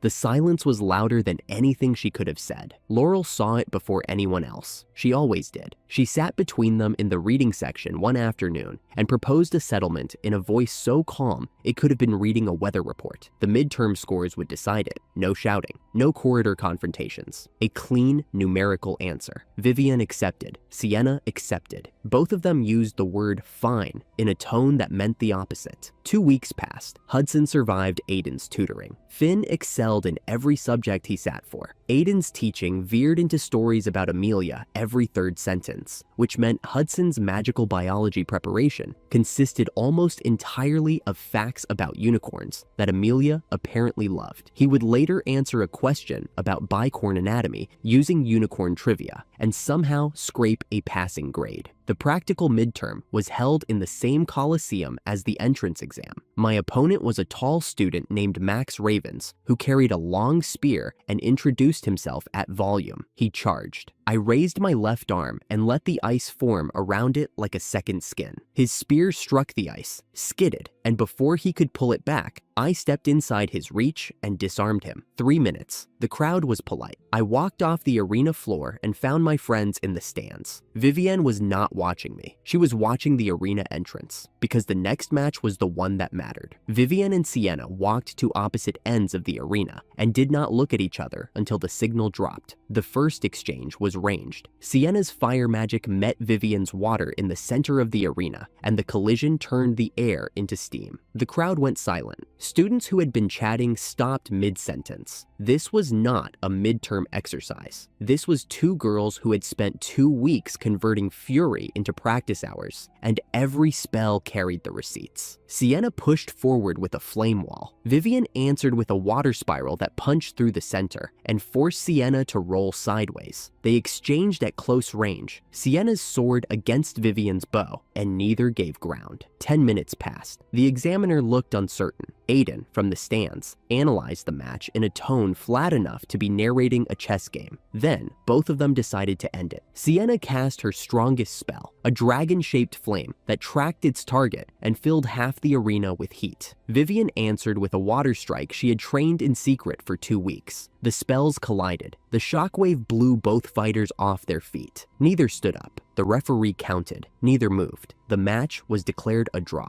I was in the arena before the dust settled. Vivian was lying on her back, breathing in short bursts, staring at the sky. "You are reckless," I said. She turned her head. "You are one to talk." Across the arena, Sienna was being helped to her feet by the medical staff. She looked at Vivian and said something I could not hear. Vivian, still on the ground, almost smiled. It was the first honest look 2 rivals had given each other since the semester started. In the observation room, Headmaster Sepphoris pulled a piece of parchment from his coat and added a name beneath a short list. The audience could not see which name. He folded the parchment and returned it to his pocket. Vivian came home quieter than usual that evening. I brought her water without being asked. She drank it. Neither of us mentioned Sienna. The day after the duel, Vivian invited me to a cake shop on Garnet Street. She said she was curious about the pastries. She was not curious about the pastries. 2 men tried to bother her at the entrance. One put his hand on her shoulder. She broke his grip with a twist and knocked his friend sideways before I could step in. The shop owner emerged, took one look at the scene, scolded both of us for the disturbance, and proposed that we work the afternoon shift as payment. Vivian put on an apron. I put on an apron. We served cakes. Vivian was surprisingly good at carrying trays. I was surprisingly bad at small talk with strangers, which did not stop the shop owner from putting me at the front counter. Sienna walked in 20 minutes later, dressed in plain clothes instead of her academy uniform. She saw us behind the counter and went completely still. "Order something or leave," I said. She sat down, ordered a pancake and coffee, and ate the pancake with an expression I had never seen on her face. She looked happy, genuinely, unguardedly happy. When she caught me looking, the expression vanished. "Mind your own plates," she said. Sephiroth arrived in a long coat, ordered a hot cake and tea, then asked for hot sauce and chili flakes. I brought them without comment. He poured the hot sauce over the pancake in a slow spiral, sprinkled the chili flakes, and ate the result with an expression of profound contentment. The table beside him fell silent. He did not notice. Then Aiden walked in, and behind him, holding his hand, was a girl. She was small, blonde hair, green eyes that looked too large for her face. She moved slowly, the way people move when their body has not been reliable for a long time, and Aiden adjusted his pace to match hers without thinking about it. He pulled out her chair. He read the menu to her. He ordered apple tart and a brownie, and when the tart arrived, he watched her eat it with the kind of attention he usually reserved for combat analysis. Her name was Amelia, Aiden's sister, the one he collected star medals for. She ate her tart, smiled, and told Aiden he was the best brother in the world. He looked away. His jaw was tight. I had never seen him fight this hard to keep his face still. Before they left, Amelia came to the counter. She looked up at me with those two large eyes and spoke plainly. "You are my brother's friend, right?" I looked at Aiden. He was pretending to study the menu board. "My brother is very kind," she said, "but he is clumsy with people, so please remain his friend. He needs that." She held out her smallest finger. I looked at it. I had not made a promise to anyone in years. The last promise I remembered making was to Vivian, and that one had cost me a Fenrir and a week in bandages. I hooked my finger around hers. "I will," she smiled. It was the kind of smile that made me understand, in one clean second, why Aiden Highland would burn the entire academy down for her without blinking. As the shop closed, the owner handed us a box of leftover pastries and told us to share them with our partner. Vivian turned the color of the sunset. We walked home in the autumn air. Halfway across the bridge, she said it. "I am sorry." Quiet. No preamble. For the silence. After the afternoon with Sienna, I did not know how to say what I was feeling, so I said nothing, and that was worse. I watched the water beneath the bridge. I did not understand what the silence meant, and now I do. She did not say anything else. She did not need to. Somewhere between the bridge and the Celsius gate, her hand found mine, and I let it stay. The midterm rankings went up on a Tuesday. Vivian was first, I was second, Laurel was third, Finn was fourth. Hudson survived somewhere in the middle, which was a miracle given that half his magical biology answers referenced unicorn trivia from Aiden's tangents. Vivian received a gold star medal from a lesser read. She held it the way she held everything, like she had earned it and knew it. I caught Laurel watching with a quiet pride that had nothing to do with her own third-place finish. At lunch, Alessa called me to the corridor. She leaned against the wall, arms folded, and looked at me with the expression teachers use when they have caught something and want you to know they have caught it. "You scored exactly 80 in every written subject." She let it sit. "Everyone, herbalism, geography, mathematics, combat theory, 80. Not 79, not 81, 80. I said nothing. "That kind of precision is harder than getting a perfect score," she said. "You knew every answer. You chose which ones to get wrong." I still said nothing. She straightened. "The headmaster said, after the Marcus incident, that you have the qualities of a great knight." A pause. I think he was right, but a great knight does not hide behind 80 points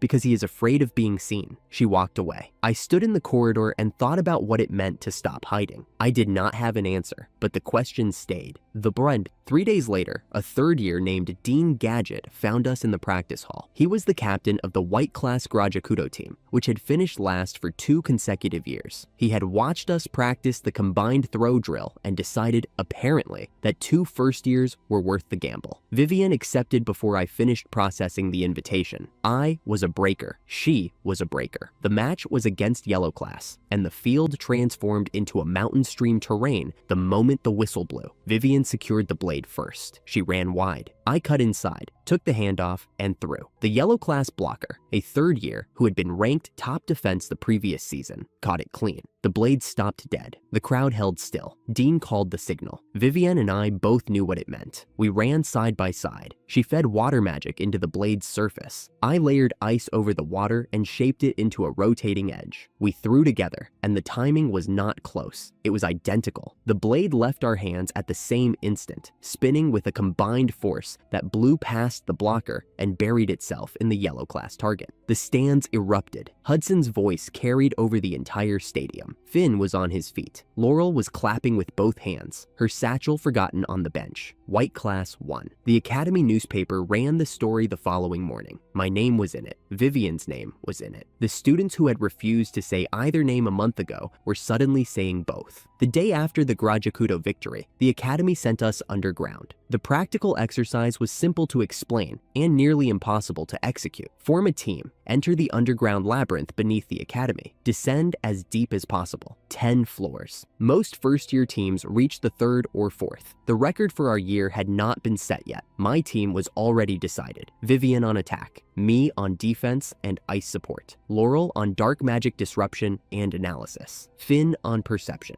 His wind magic let him read air currents through the corridors, which meant he could tell us which passage led deeper and which was a dead end before we committed to either. We held a strategy meeting in the 30 minutes before departure. Finn was nervous. Laurel was methodical. Vivian was already running tactical scenarios in her head. I laid out the rule. If anyone's reserves hit critical, we surface, no arguments. Then we descended. The labyrinth was ancient, older than the Academy itself. Stone corridors wide enough for 4 abreast, lit by crystal lamps that hummed with a frequency I could feel behind my teeth. At the first fork, the left passage glowed blue and the right glowed red. Most teams, Finn said, chose blue. Something about the color felt safer. Right, Finn said. He had his eyes closed, palms turned outward, reading the current. The air moves on the right. The left is a dead end. We went right. On the 2nd floor, an assassination doll dropped from the ceiling, armored, blade arms, magic-resistant plating that shrugged off Vivian's water strike without flinching. I blocked its first swing with an ice wall, and Laurel stepped forward. Her dark magic wrapped around the doll like smoke. It did not attack the armor. It pulled the magic from inside the construct, the way a drain pulls water. The doll's red eyes flickered. Its arms dropped. It fell. Somewhere behind us, another team was teleported out. We heard the screams. We kept moving. Floors 3 through 6 blurred together. 2 hours in, only 3 teams remained. We were the deepest. Finn was lying on the stone floor of the 6th floor rest area, arms spread, breathing like he had just finished a race. Laurel sat with her back to the wall, conserving. Vivian cleaned her bowstring and said nothing about being tired, which was how I knew she was. We pushed to the 7th floor. Giant spiders with poisoned fangs and webs that stuck to everything. I froze the ground beneath them. 2 dodged and dropped on silk lines. Vivian's arrows caught them mid-air. When the smaller ones burst from the fallen bodies, Laurel's dark magic drained them before they scattered. A bronze golem waited at the intersection, bigger than the one from the entrance exam. Vivian's water softened its joints. I froze the water solid, and the golem's legs locked. Vivian's arrow struck the core. While we caught our breath, a second golem came from behind. Finn had dropped his guard for 3 seconds. I shoved him sideways, threw an ice shield over Laurel, and Vivian put an arrow through the thing's eye before it reached us. Finn apologized 4 times. I told him it was over. We reached the 8th floor running on stubbornness and whatever reserves Finn's wind magic could feed into our legs. I sat the team down. The 10th floor is the goal, I said. Not another fight. The 9th floor is the last real obstacle. We use everything we have left on the 9th. Nothing held back. They looked at me. 3 faces, all of them exhausted. None of them argued. Floor 9 was a single room, vast, circular, stone pillars holding up a ceiling I could not see. At the far end, a staircase led down to the 10th floor. Between us and the staircase, the floor began to glow. The construct rose from the center of the chamber, 4 arms. 2 held curved blades, 2 held maces. A single red eye sat in the center of a featureless head. It was kin to the mechanical giant from the entrance exam, the one I had destroyed on my first day. This one was bigger, this one was faster, and when I gathered ice for a strike, it fired a beam from that red eye before I could release. Laurel's dark magic caught the beam, canceled it, but the message was clear. The construct reacted to large-scale magic. Anything I threw at full power, it would counter before the spell could land. Vivian looked at me. I will draw it. That is my job. Your job, she said, is to end it. Mine is to give you the opening. She was already moving. Trust me. Finn fed wind into all of us. Vivian ran wide arcs around the construct, forcing its eye to track her, taxing its reaction systems. Laurel sent low-power dark spikes that nicked at the construct's mana without triggering the beam response. The construct jerked between targets. Its eye flickered. I knelt at the center of the chamber, drew Frostflower, closed my eyes. Every drop of moisture in the room answered. The construct's coolant lines, the condensation on the pillars, the sweat on my own skin. I pulled it all, shaped it, held it. Vivian, move. She threw herself sideways. The construct's eye swung to me. The beam fired. My ice met it head on, swallowed it, and kept going. A converging blade of frost that punched through the construct's chest and out the other side. The red eye went dark. The arms dropped. The construct fell. The staircase to the 10th floor was open. We walked through together. The exam ended. The teleportation circle activated, and we were standing on the surface in sunlight, blinking, bandaged, holding gold star medals that Sephiroth had signed himself. Finn was crying. Laurel was leaning against a wall, eyes closed, smiling. Vivian caught my eye across the medical tent and did not say anything. She did not need to.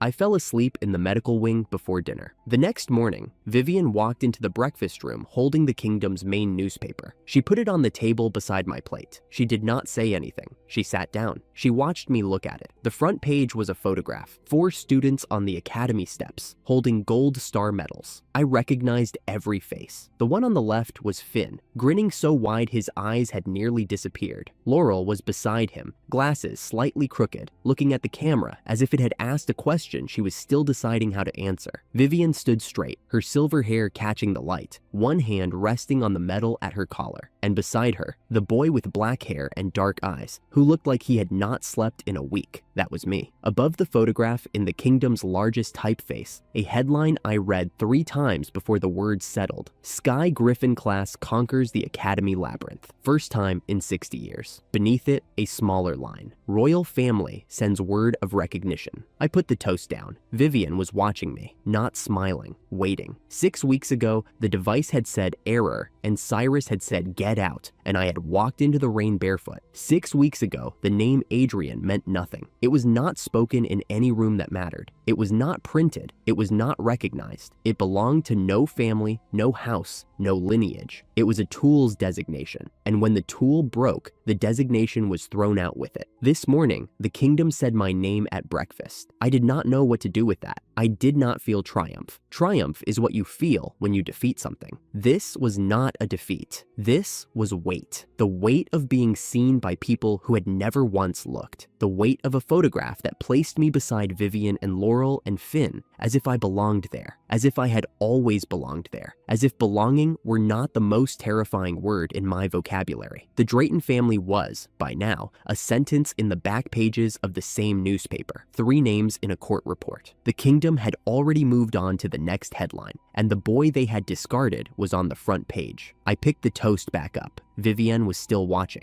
"Congratulations," she said, quiet, steady, as if she had been waiting 6 weeks to say it. I ate the toast. It was the first piece I had ever finished without rushing, without counting the seconds, until someone told me the table was not mine. The toast was warm. The light was warm. The newspaper sat between us like a door that had opened and could not be closed again. I did not know how to hold the new shape of my life. I held it anyway. The mountain mansion smelled like cedar polish and expensive candles. First and second years packed the ballroom after dinner, and the vice principal had talked long enough that half the room was ready to collapse before the music even started. Vivian held out her hand. "Dance with me." I did not know the steps. She led anyway, one hand on my shoulder, guiding me through the turns until the rhythm stopped being foreign and became something I could follow. Laurel was next. She placed her hand in mine carefully, like she was afraid of leaving a mark. The dance was shorter, quieter. She thanked me with a nod and stepped away before I could say anything back. Across the floor, Hudson was telling anyone who would listen that he had danced with 5 partners already. Sienna stood near the wall with her arms folded, glaring at the room as if it had personally offended her. Then she crossed the floor, grabbed my wrist, and pulled me onto the tiles without a word. "You are going to dance with me," she said, "because every boy in this room is an idiot." Vivian watched from the edge, with an expression I chose not to interpret. The evening felt ordinary. It was not. Finn had followed a girl into the corridor. She smiled, walked him past the last sconce, and stepped aside. 3 black class students were waiting. The largest one took Finn's gold star medal from his collar before he could react and told him to bring me or it would get worse. Finn did not bring me. He stood there bleeding from the forehead and told them he would not sell out his friends to anyone. Aiden arrived from the balcony. He had been watching the room all night, the way he watched rooms now, reading exits and blind spots, the way other people read menus. He stepped into the corridor, returned Finn's medal, and deployed a light magic domain he called the 4 Pillars Array, 4 anchor points along the stone columns. The lead hunter walked into it into it and did not walk back out. Aiden returned to the ballroom with blood on his cuff and said nothing. Finn said nothing. Vivian leaned into my shoulder, and in the silence between songs, I told her quietly that this would not happen again. The metal hunters who called themselves Garyon had made their last free move. The return train was supposed to be uneventful. It was not. 3 Garyon ambush squads hit the train simultaneously. One for me, one for Hudson, one for Sienna. They had waited until travel, banking on us being tired and separated. My attacker was a dual wielder named Bado, who combined a greatsword with wind blades. He was fast, and his vacuum slash split into fragments that caught my shoulder before I could read the pattern. I froze the floor beneath him, raised a set of ice mirrors, and let the reflections do the rest. The mirrors carried the sleep hypnosis technique Alessa Reed had taught months ago. Bado swung at his own reflections until the effect stacked and he dropped. Down the corridor, Hudson solved his problem the Hudson way. His opponent hid behind a fire barrier, so Hudson raised an earth wall between them and punched through it. The shrapnel did the rest. Sienna trapped hers inside a shrinking ring of fire until there was nowhere left to dodge, then ended it with the flat of her blade. The 3 hunters were handed to the train guards. A witness who had watched my fight stayed behind. He introduced himself as Neos, a second year from the Hounds class, and said he had been forced into the role. He smiled when he said it. The smile sat wrong on his face, like something practiced in a mirror that did not reflect back correctly. He gave us a name, Silver, and an address, a casino called the Rose in the Eclair district. I thanked him. He smiled again, and the second smile was worse than the first. 3 nights later, we went in. Aiden, Hudson, Sienna, and me. I had not told Vivian. That was a decision I would pay for, and I knew it while I was making it. The Rose smelled like cheap tobacco and spilled liquor. The gambling floor was full of faces too young to be there, and the dealer's hands moved in patterns that had nothing to do with chance. Sienna lost at the slots and announced loudly that the machines were rigged, which was both true and unhelpful. Hudson won at poker until the dealer started cheating, and then he won the argument about the cheating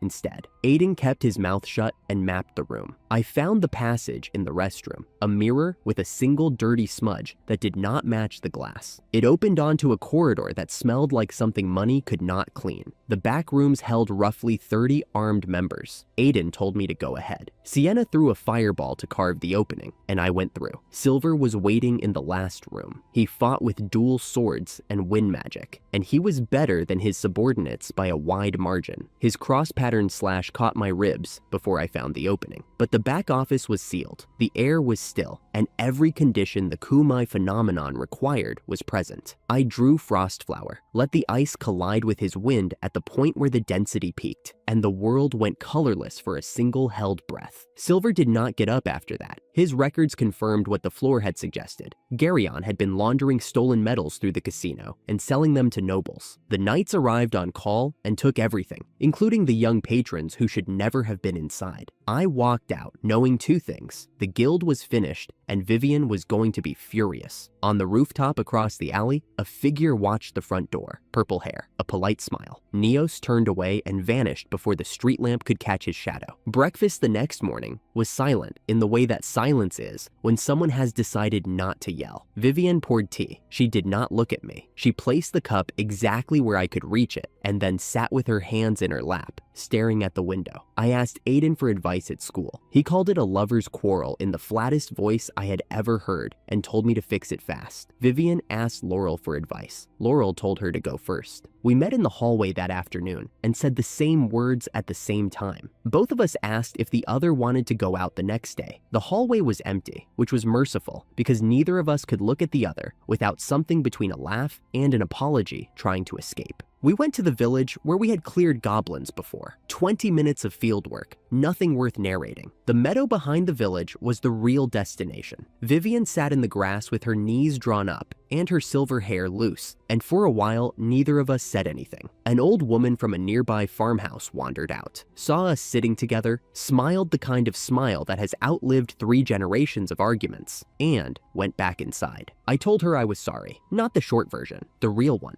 I should have told her about the casino. I should have brought her. The protective reflex that made me leave her behind was older than our relationship, and it came from a place where being excluded was safer than being included. And I knew that place was wrong now, but knowing it and fixing it were two different things. She was quiet for a long time. Then she said, without looking at me, that she would have rather been dropped from the team than kept out of the plan entirely. I am not asking you to stop protecting people. Her voice was steady. I am asking you to let me stand where you stand. I could not promise it would never happen again. She knew that. The honest answer was that the reflex was not gone, just seen, and that seeing it was the only progress I could offer today. She accepted it the way she accepted most things about me, which was completely and without conditions. We walked home. The meadow stayed behind us, and the argument stayed in it. A few days later, the monster biology field trip brought us into the Twilight Mountains. Professor Carla Atlee set the perimeter, explained the assignment, and told everyone to sketch 3 species and stay inside the barrier. Caleb Archer did not stay inside the barrier. He had been spiraling since I beat him months ago, and his grades had followed the spiral down. He led 2 followers past the tree line and through the detection ward, and the ward screamed before his voice did. 3 chimeras, rank A, lion heads, dragon bodies, snake tails. 1 was bad. 3 was an evacuation order. Professor Atlee reached Caleb first and pushed the lead chimera back with a wave technique. The other 2 circled wide. Vivian and I arrived at speed. Laurel and Finn pulled Caleb and his people out of the zone, while Vivian, the professor, and I each took one. Mine tried to burn through my ice binds by raising its own body temperature. I let it. When it committed to the heat, I switched to the mirror technique and put it to sleep before the spear finished the job. All 3 went down at the same time. Caleb was escorted back to the academy in restraints, which was generous. The professor looked at us with an expression that said she was proud and furious in equal measure, which was the correct response. The strange events had stacked up. Dance ambush, train ambush, casino, chimera. Finn suggested what the rest of us were thinking, that we needed a day where nothing tried to kill us. Garnet Street on a holiday afternoon, all 7 of us. Hudson found a game stall with a giant enchanted fly trap that grabbed prizes when you poked it with a needle. I poked it wrong and it bit the shopkeeper's head. Vivian called it a masterpiece. Hudson skipped the needle entirely and punched the plant, which was disqualified but loudly applauded. Aiden won a wind bracelet by calculating the exact stimulation angle, because Aiden could not do anything without making it precise. In the weapon shop, Laurel held a red spellbook against her chest and asked if she should buy it, and when I said yes, her glasses fogged and she pretended it was the humidity. The clothing store became Sienna's territory. She had opinions about fabric weight, hem length, and the specific shade of caramel that suited Vivian's complexion, and she delivered them with the authority of a field commander issuing deployment orders. Laurel tried on a dress, stood in front of the mirror, and looked surprised by what she saw. Vivian whistled. I kept the image. We bought sweet drinks and fruit sandwiches and sat near a fountain. Finn produced a magical camera from somewhere and lined us up. 7 students, 1 fountain, 1 afternoon, where the worst thing that happened was a plant biting a shopkeeper. The photograph printed in soft color. I folded it and put it in my pocket. On the walk home, a figure passed us on the opposite sidewalk. Purple hair, white skin, eyes the wrong distance from the rest of his face. Neo smiled politely and kept walking. Finn waited until the figure was gone. Then he turned to me and his voice dropped below the conversation. I do not like the way his magic smells. It smells empty. Finn's wind perception had been our most reliable scanner since the dungeon. When Finn flinched, the correct response was to flinch with him. The Academy's days had stopped being only school days somewhere between the casino and the Chimera field. The photograph in my pocket was the only proof I had that I was allowed to keep wanting them. I kept it anyway. 2 weeks before the second midterm, I sat on the balcony with Vivian and said something I had never said to anyone. I'm going to take first place this time. She looked at me, and for a moment the expression on her face was not surprise. It was relief, as if she had been waiting for me to stop pretending 80 was the best I could do. Promise me. She held out her little finger. I hooked mine around it. The pinky swear lasted a full breath. Neither of us pulled away first, and I understood, on that balcony with the cicadas filling the silence, that the boy who scored 80 on purpose was a boy who was still obeying the Draytons, not their orders, their idea of what he was allowed to be. That boy was done. The midterm practical arrived on a cloudless afternoon. Hudson fought first, dismantling Max Ravens with a ground-shaking counter that sent the spear spinning into the dirt. The crowd roared. Hudson showed me his palms afterward, raw and torn from weeks of training I had not seen him do.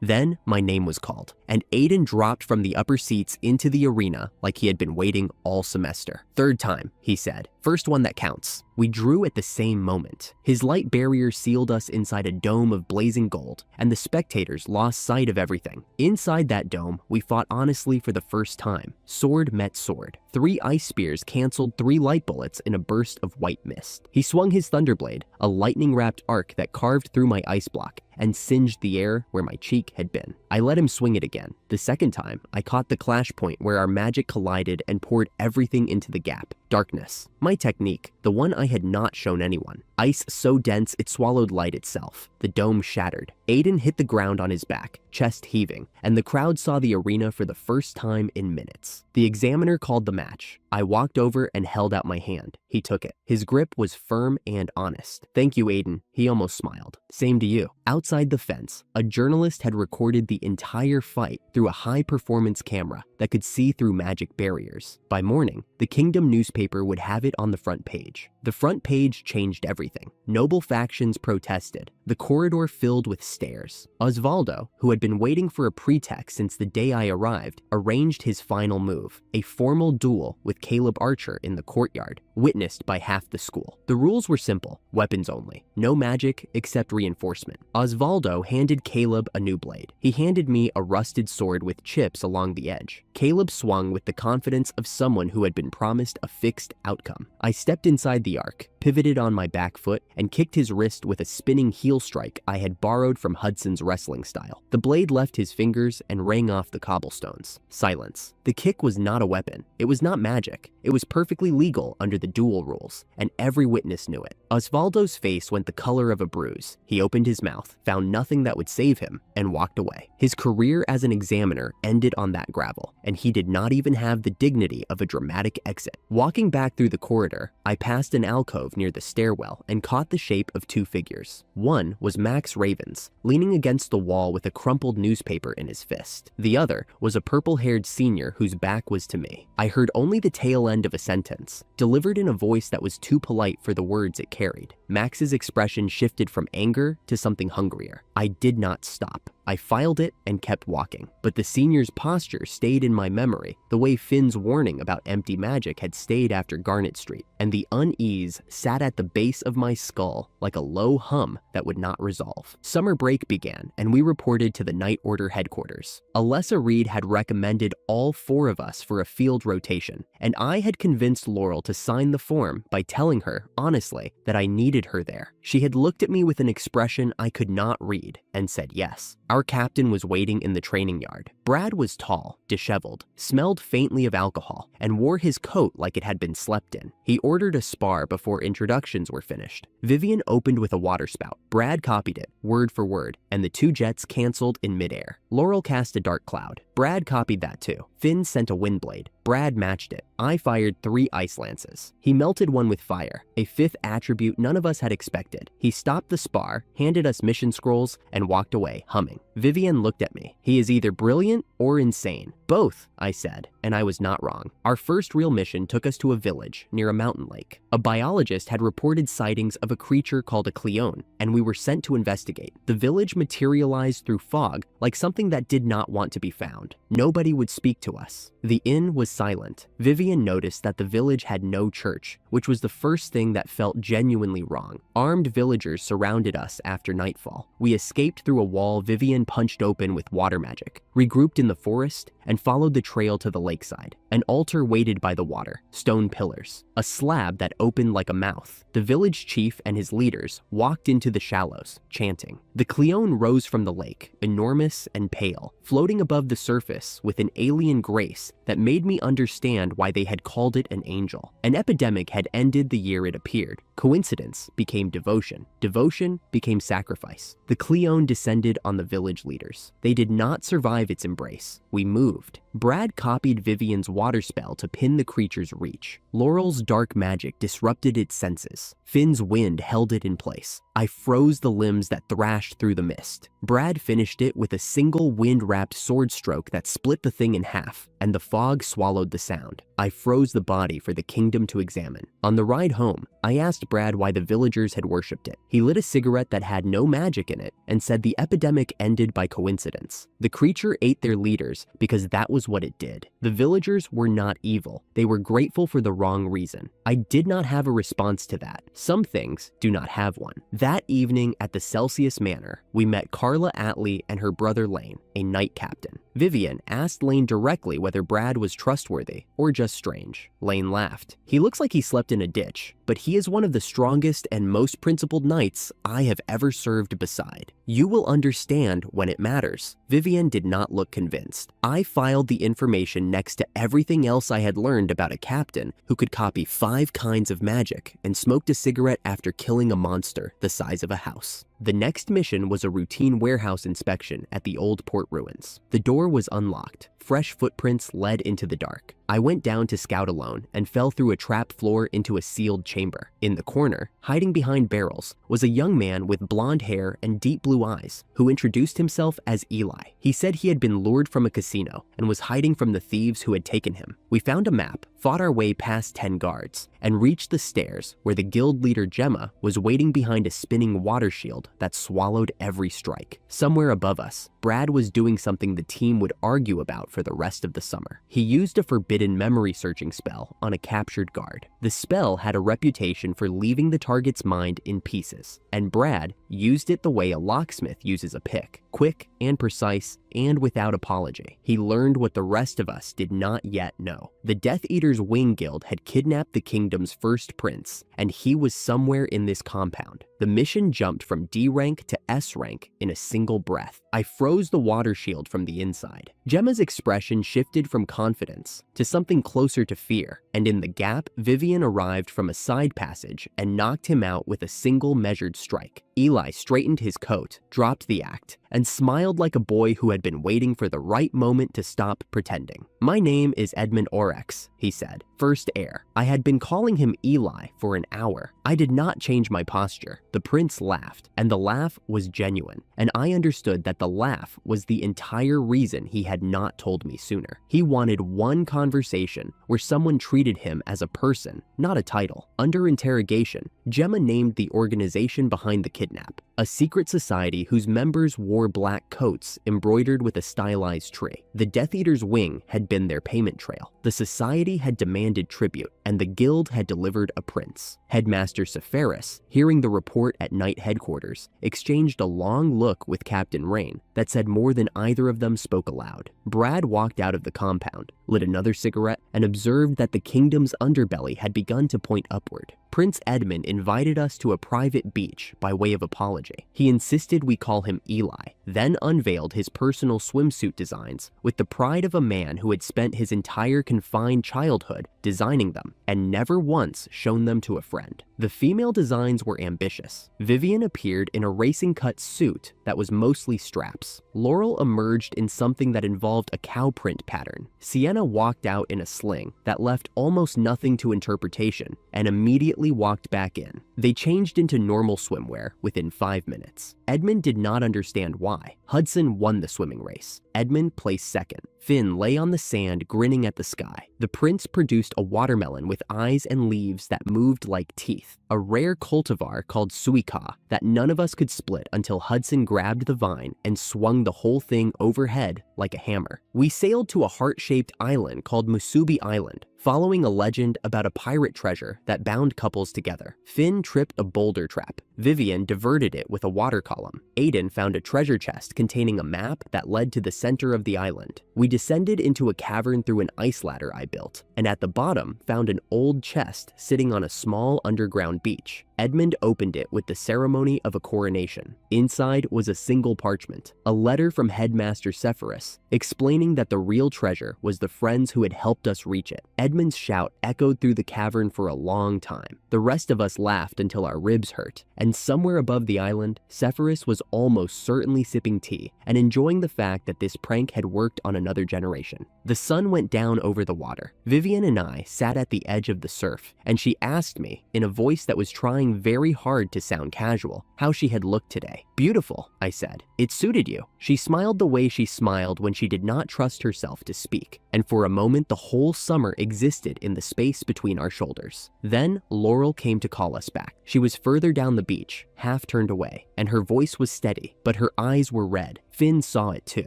Neither of us approached. Vivian asked me quietly if Laurel was all right. I said no, because she was not. Some quietness is grief. Some quietness is something I have not yet learned to read. And Laurel's quietness had, for some time now, been a category I did not have a name for. If I had walked over, if I had asked, maybe what came next would not have happened the way it did. But I did not walk over, and the sun went down, and the summer ended, and the answer waited in the dark where I had left it. The ride back from the beach was quieter than it should have been. Vi sat beside me on the front bench of the carriage, her braid drying stiff from the salt water. Finn dozed against the siding with his hat tilted over his eyes. Behind us, the road unwound through oak and cedar in the last of the afternoon light, and the air smelled like warm bark. Laurel was in the rear seat. She had not spoken since the beach. I could see her in the side mirror, her glasses balanced on her knees, her eyes pointed at nothing. I had watched her cry on that rock at sunset, and I had not gone to her. I did not know what I would have said. Finn stirred. "Think Edmund made it back already? His escort left before us," Vi said. She glanced at me, then at the mirror. She had seen the same thing I had. Neither of us said it out loud. We just let the carriage roll on, and the golden road stretched, and the question of what had broken inside Laurel sat in the empty air between us, like something we were not yet allowed to touch. Finn sat up first. His eyes went wide, and his hand found the carriage rail. Something is wrong. I felt it a second later, a pressure in the air, deep and cold, like a door opening into a room that had been locked for centuries. It rolled through the canopy in a wave that shook the leaves off the lower branches. "That direction," Finn said. His voice had gone thin, massive presence. I have never felt anything like it. Vi was already standing. "That is Edmund's route." I pulled Frostflower from the bench sheath and dropped off the carriage before it stopped. Vi landed beside me. Laurel, silent, followed. Her glasses were back on, her face set to something I could not read. We ran. The convoy was already finished by the time we reached the ridge. Below us, a crimson barrier shimmered around a carriage with its wheels blown off. Prince Edmund was inside, pounding on the walls of light with both fists. Around the barrier, the bodies of his guards lay scattered in the grass. None of them moved. The demon had overwhelmed them one after another, and none had survived the first minutes. The demon itself stood in the center of the road, one eye, a suit, a cane. It turned its head toward the ridgeline and smiled, and I understood in that single look what kind of thing we were dealing with. A figure dropped onto the path in front of me before I could descend. Black coat, red bandana, a spear he should not have been able to lift. Max Ravens. His eyes were dilated and his grin was too wide, and his mana signature was laced with something dark and foreign. He told me, through that manic grin, that I was not getting past him. 3 exchanges. He swung the spear with strength that did not belong to his frame. I froze the ground under his footing on the second pass and drove my elbow into his jaw on the third. He folded. The dark magic enhancement bled out of him like smoke from a candle, and by the time he hit the dirt, he was just a boy who had been promised something he should never have taken. I stepped over him and looked down the slope. A slow clap came from behind the tree line. He stepped out the way he always did, calm, hands in his pockets, that smile that never reached his eyes. Neos, the academy student who smelled like nothing, whose mana Finn could never quite pin. He told me, in that polished voice of his, that Max had served his purpose. He called him a dog. He said the prince was already finished. I closed the distance. Frostflower came out. The blade met something invisible and rang like it had struck iron. His hands moved and the air split. Phantom blades, 5 of them, extending from his fingertips like glass I could not see. I blocked 2. The third opened a line across my left forearm. He told me then, still smiling, that he was a demon born from the hearts of men, that his control over spirit was absolute, that no human had ever matched it. Below us, the one-eyed demon pressed Captain Rain into the dirt. Rain's fire technique had scored a hit, but the creature simply stood back up, unfazed. Reinforcements broke through the tree line. Headmaster Sephirus descended from above, his staff blazing with 4 elements compressed into a single strike. The one-eyed demon called Grasha took the hit full in the chest and did not survive it. Alessa Reed and Brad arrived half a step behind, cutting through the road toward me. Neos saw them coming. He stepped backward into a fold of dark magic that opened like a wound in the air. My true name, he said, as the fold swallowed him. Is Laraje, remember it. The fold closed. The smoke cleared. The prince was free, and Captain Rain was alive, and Grasha was gone. Somewhere beyond the tree line, the demon who had been hiding inside a student's smile had a name now, Laraje. The lazy summer was over. 2 weeks passed. School resumed. The kingdom buried the prince's guards in a military ceremony I attended in the second row with Vi. Edmund stood in the first row and did not cry, but his hands shook the entire time. During those 2 weeks, in a briefing room I was not supposed to know about, Headmaster Sepharis and Alessa Reed had a conversation that would reach me later, in pieces. Sepharis held up his right hand. The skin across the knuckles was blackened, cracked. The staff he had used to destroy Grasha had drawn more power than his body could channel. He was 78 years old, and his magic reservoir was shrinking. I am not what I was, he said. Alessa healed the surface damage with first aid magic, but they both knew the problem was deeper than skin. They discussed the students who had been mentally influenced. Max Ravens, Silver, the same signature, the same handler. Laraje had been inside the academy for months, recruiting from the margins, and they had not caught it. Sepharis told Alessa to investigate the rest of the student body quietly. He said he was not ready to involve Adrian and the others. Not yet. Not until he understood the full shape of the threat. He closed the briefing folder and looked at his blackened hand for a long time. The first day of the new term, Laurel walked through the academy gate, and I did not recognize her. Her hair was cut short and streaked with color. Her glasses were gone. Her clothes were brighter than anything I had ever seen her wear. She moved differently, smiled differently, spoke differently. She grabbed my arm in the courtyard and pulled me toward the main hall with a laugh I had never heard from her before. Vi went pale beside me. Finn, arriving from the dormitory path, stopped mid-step and stared. The girl who had been crying on a rock 3 weeks ago was now the brightest person in the courtyard, and something about the brightness made my chest tighten in a way I could not explain. 3 days later, Laurel asked me to spend the afternoon in the capital with her. I said yes, because saying no would have been the first cruelty I had aimed at her in 3 years of friendship. She had been my quiet, steady, dependable friend since the first week. If she needed a day out, I owed her that. Vi did not say anything when we left. She did not have to. I could feel her watching from the dormitory window as we walked through the front gate. Laurel was bright. That was the problem. She was bright the way a lamp is bright when someone has turned the dial past the mark. She laughed too quickly. She leaned too close. She asked me to try a coat and then asked me if I liked the color of her eyes, in the same sentence, as if the two questions were the same kind of question. In the clothing store, I looked at a black ribbon hanging on a display hook and thought of Vi. Laurel came back from the fitting room. She stood in front of me and said my name, and as I looked up, something cold passed over my vision. A fuzz, a dimming, like the first seconds of a sleep spell before the body catches it. My fingers tingled. My thoughts slowed. It lasted less than a heartbeat. Then it was gone, and Laurel was smiling, and I told myself it was nothing. Behind me, somewhere in the shop, I did not hear Finn's warning. I did not see Vi push through the front door. I did not feel the second trace until it was already too late. Laurel said my name again, and the world went dark. I woke in a room I had never seen. High ceiling,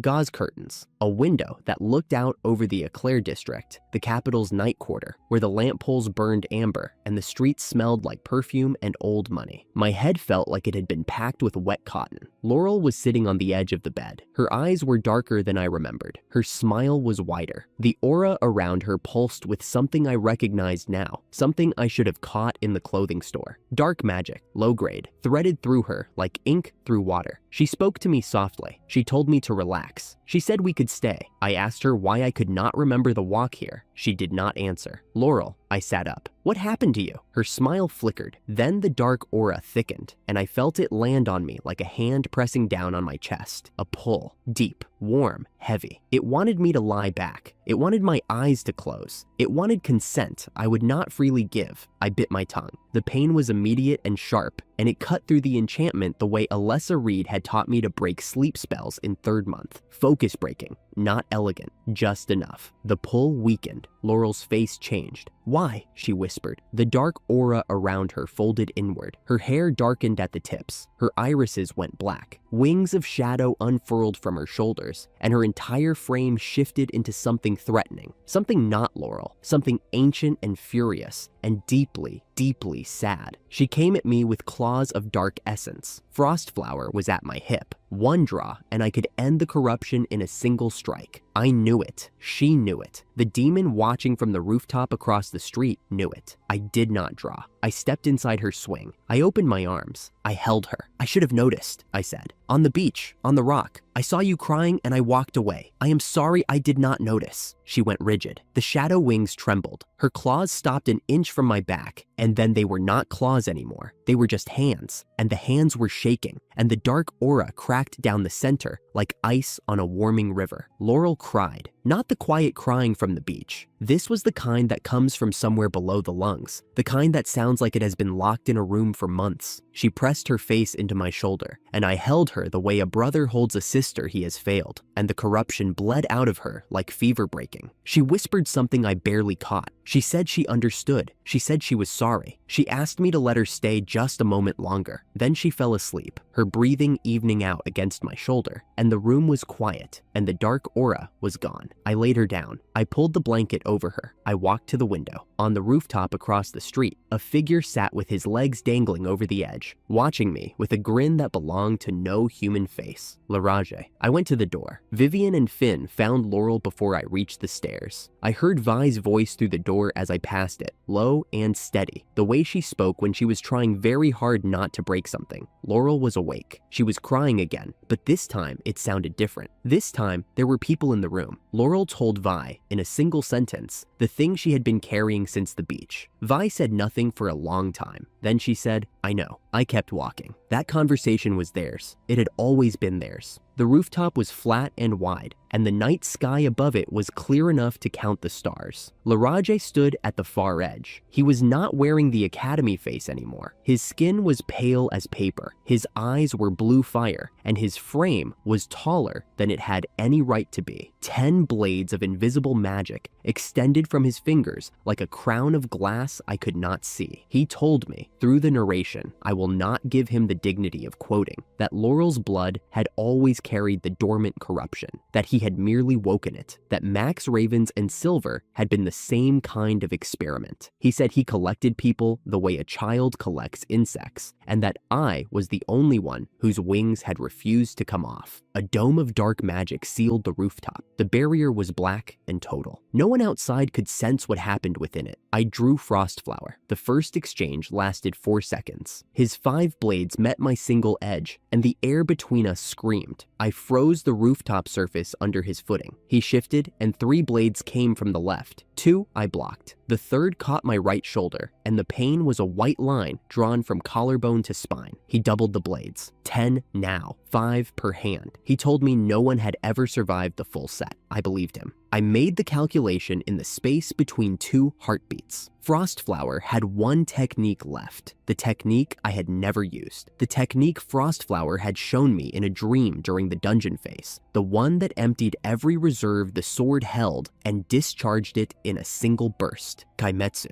The name meant total eclipse. The cost was everything the wielder had left. My shoulder was already open, and the mana was bleeding out with the cold. My blood felt half frozen, and my consciousness was a candle flame in a draft. Good. Kaimetsu worked best at end condition. I charged. Larage read it. 5 blades came from the right. I shifted my body, not far, just enough that the blades missed the center of my chest and went through the space beside my heart instead. The impact drove the air out of my lungs, and I felt something inside me go quiet, but I was still moving. Frostflower blazed white. Every reserve, every drop of mana the sword had stored across 8 phases of my life, compressed into the blade and then released. The world went monochrome. The first Kaimetsu tore Larage's left hand apart and shattered his invisible blades. He staggered. His eyes went wide for the first time since I had known him. I swung again. The second kaimetsu, consecutive, impossible, burning through reserves I did not have, hit him full in the chest. The rooftop disappeared in white cold light. When the light faded, Laraja was gone. Not retreated, not wounded, gone. The barrier shattered with him. The night sky opened above me, full of stars I was too tired to count. I fell. The rooftop tiles were cold under my back. My blood was freezing in the open air. My consciousness was a thread. Then, in the space between the broken barrier and the open sky, she appeared. A woman, pink hair that moved without wind, eyes turned inside out. The pupils where the whites should be. She floated above me like she had been waiting, and perhaps she had been waiting, and perhaps she had been waiting since before I was born. She knelt. She did not speak. She drove her dark essence into my chest, and a black mark seared across my skin like cold tattooing itself into the muscle beneath. Not a wound, not a blade, a seal, a stamp, something placed with purpose by a hand that knew exactly what it was doing. She stood. She vanished. Somewhere below, I heard Vivian's voice calling my name. I thought about the photograph in my pocket. I thought about the beach. I thought about the boy who had been thrown out of the Drayton house 6 months ago and had somehow ended up on a rooftop in the Eclair district with half-frozen blood and a mark on his chest that he did not understand. Vivian had picked me up. Laurel had needed me, and I had stayed. And tonight, on this rooftop, I had spent everything because the alternative was to walk away from the people who had not walked away from me. The Draytons had thrown me out because I was worthless. Tonight, I had bought myself back. Not because someone told me to, because I chose to. The stars went out. The cold came in. I let go. I woke up 2 days later. The ceiling was white and smelled like linen and healing salve. The Academy Medical Wing. Vi was asleep in the chair beside the bed. Same posture as the first night she found me. She had not left. Brad was at the window with an unlit cigarette between his fingers, looking out at the courtyard. He did not turn around when I moved, but he said, "Morning, kid." I sat up. The black mark on my chest ached. The photograph was still in my pocket, slightly bent from 2 days of lying on it. Vi woke when the bed creaked. She looked at me for a long moment, and then she leaned forward and kissed my forehead. Once, quick. The first time she had done that, she pulled back and her eyes were red, and she did not say anything about it, and neither did I. "Laraje is dead," she said. "By your hand. Laurel is safe. She is in the next room." I nodded. That was enough. Brad asked me what had happened on the rooftop after the barrier sealed. I told him. I told him about Kaimetsu. I told him about the mark. I told him about the woman. I described her. Brad's pen stopped when I mentioned the eyes. Laraje called her the Star Reader, I said. Brad wrote it down. He looked at his notebook for a while, then at the unlit cigarette, then out the window. "So she took what was left of him," he said.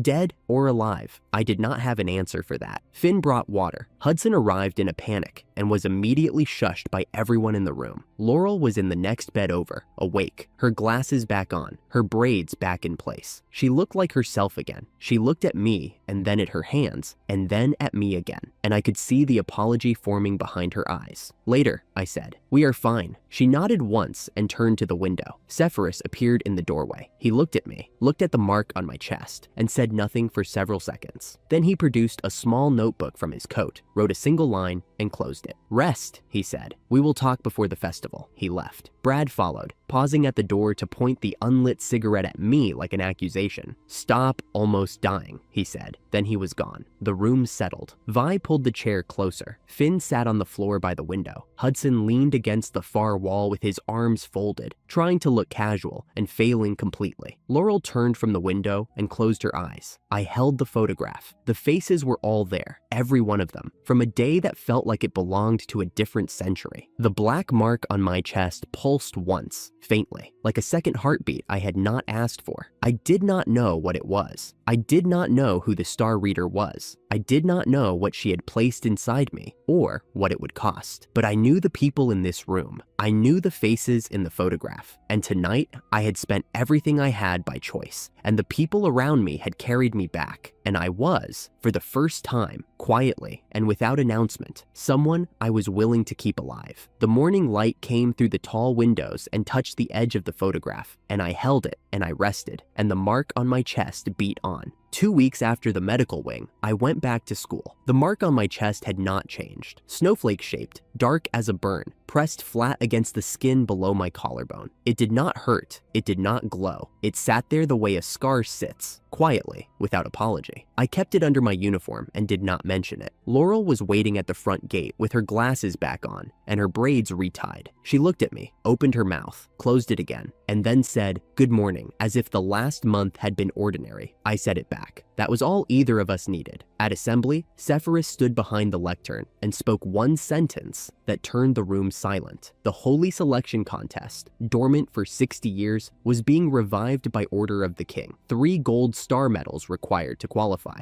3 tests. 1 winner walks away as the kingdom's holy knight. Vivian qualified. So did Aiden, Hudson, and Sienna. So did I. Vi looked at me from across the row. Her chin tilted. That meant she had already decided. "If you are going," I said, "then I am going." She did not smile. She nodded once, the way a soldier confirms a heading. That was better than a smile. That afternoon, Sepphoris called us to his office. All 4 of us, me, Vi, Laurel, Finn. Vice Principal Harlan stood at the corner window with his hands behind his back. Sepphoris did not waste time. He told us about the secret society, the tree symbol motif, the connections between Gemma's guild, Gracia, and Larage. The society controlled dark guilds across the kingdom, smuggling, extortion, worse, and they had become more active. Sepphoris believed the contest was their most likely window. Every leader in one arena, every defense stretched thin by ceremony. He asked us to be his eyes during the tournament. Vi spoke before anyone else could. She said we would. Laurel nodded, quiet but certain. Finn straightened his shoulders. I looked at Sepphoris and told him we understood. In the corner, Harlan nodded. It looked like agreement. It looked like a vice principal standing behind his headmaster. The audience will reread that nod later. Contest morning. The arena was full. Vi and I entered the field together as the announcer called our names. Cheers rose for every contestant before us. When my name came, the sound changed. A section of the noble stands started booing. The old faction families, who had never forgiven a commoner for standing where their sons should have stood. I did not flinch. In the royal box, Prince Edmund stood. He asked the booing section a single question: whether they had also booed when the Drayton family was arrested for trafficking forbidden compounds. The arena went quiet. Edmund gave me a thumbs up from across the field and sat back down as if he had not just silenced 300 nobles with one sentence. The first test began immediately. 14 contestants were teleported into a forest thick with purple mist that dampened magic. The task was simple: retrieve a cockatrice egg without breaking it. Inside the mist, my ice magic barely responded. A shield I should have raised in half a breath came out as a lump of frost the size of my fist. The cockatrices were sluggish too. The mist hit everything equally, but they were still A-rank beasts with teeth longer than my forearm. I found a senior named Dean near a nest with 2 eggs. He pulled me out of a cockatrice charge, scolded me for recklessness, and proposed we work together. He dug a pitfall trap. I lured the beast in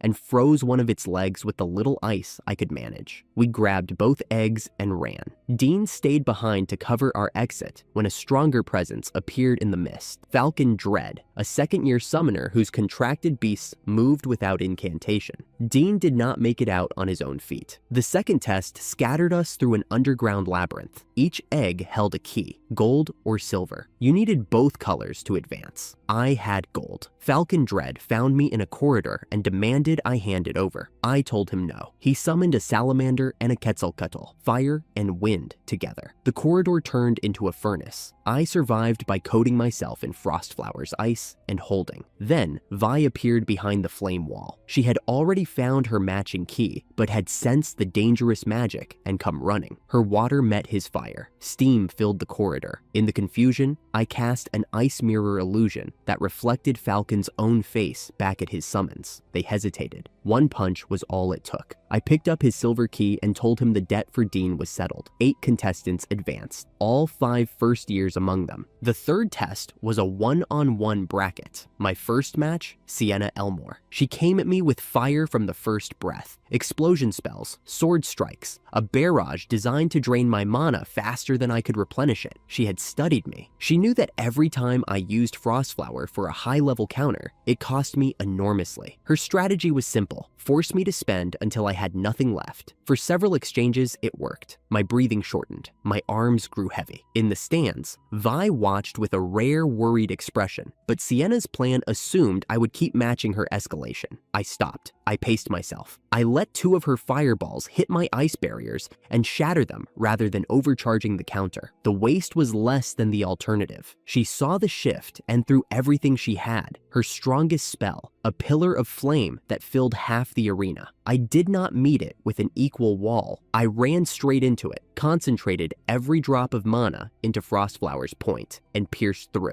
1 ice spear, 1 binding. Chains of frost locked around her arms and torso, and she dropped to 1 knee. The match was called. I walked to her and held out my hand. She looked at it for 3 full seconds before she took it. "Next time," she said, "I will not lose." I know. Her grip tightened. She looked at me with those crimson eyes and said something I had not expected. 1 sentence. She told me that she saw herself in me, someone whose parents had measured their worth by what they could produce. Some viewers will read that line as the start of something. Others will read it as recognition between 2 people who had been weighed on the same scale. I did not know which one she meant. I do not think she did either. Second semifinal. Vivian against Gina Elwood. Gina moved like someone reading a script the rest of us had not seen. Vi's arrows passed through empty air. Her sword swings missed by the width of a hair. Every attack Vi threw, Gina had already left the space it would occupy. It was not speed. It was not reflex. Gina saw seconds into the future. Aiden leaned forward in the stands and said it plainly. She was not reading ahead. She already knew.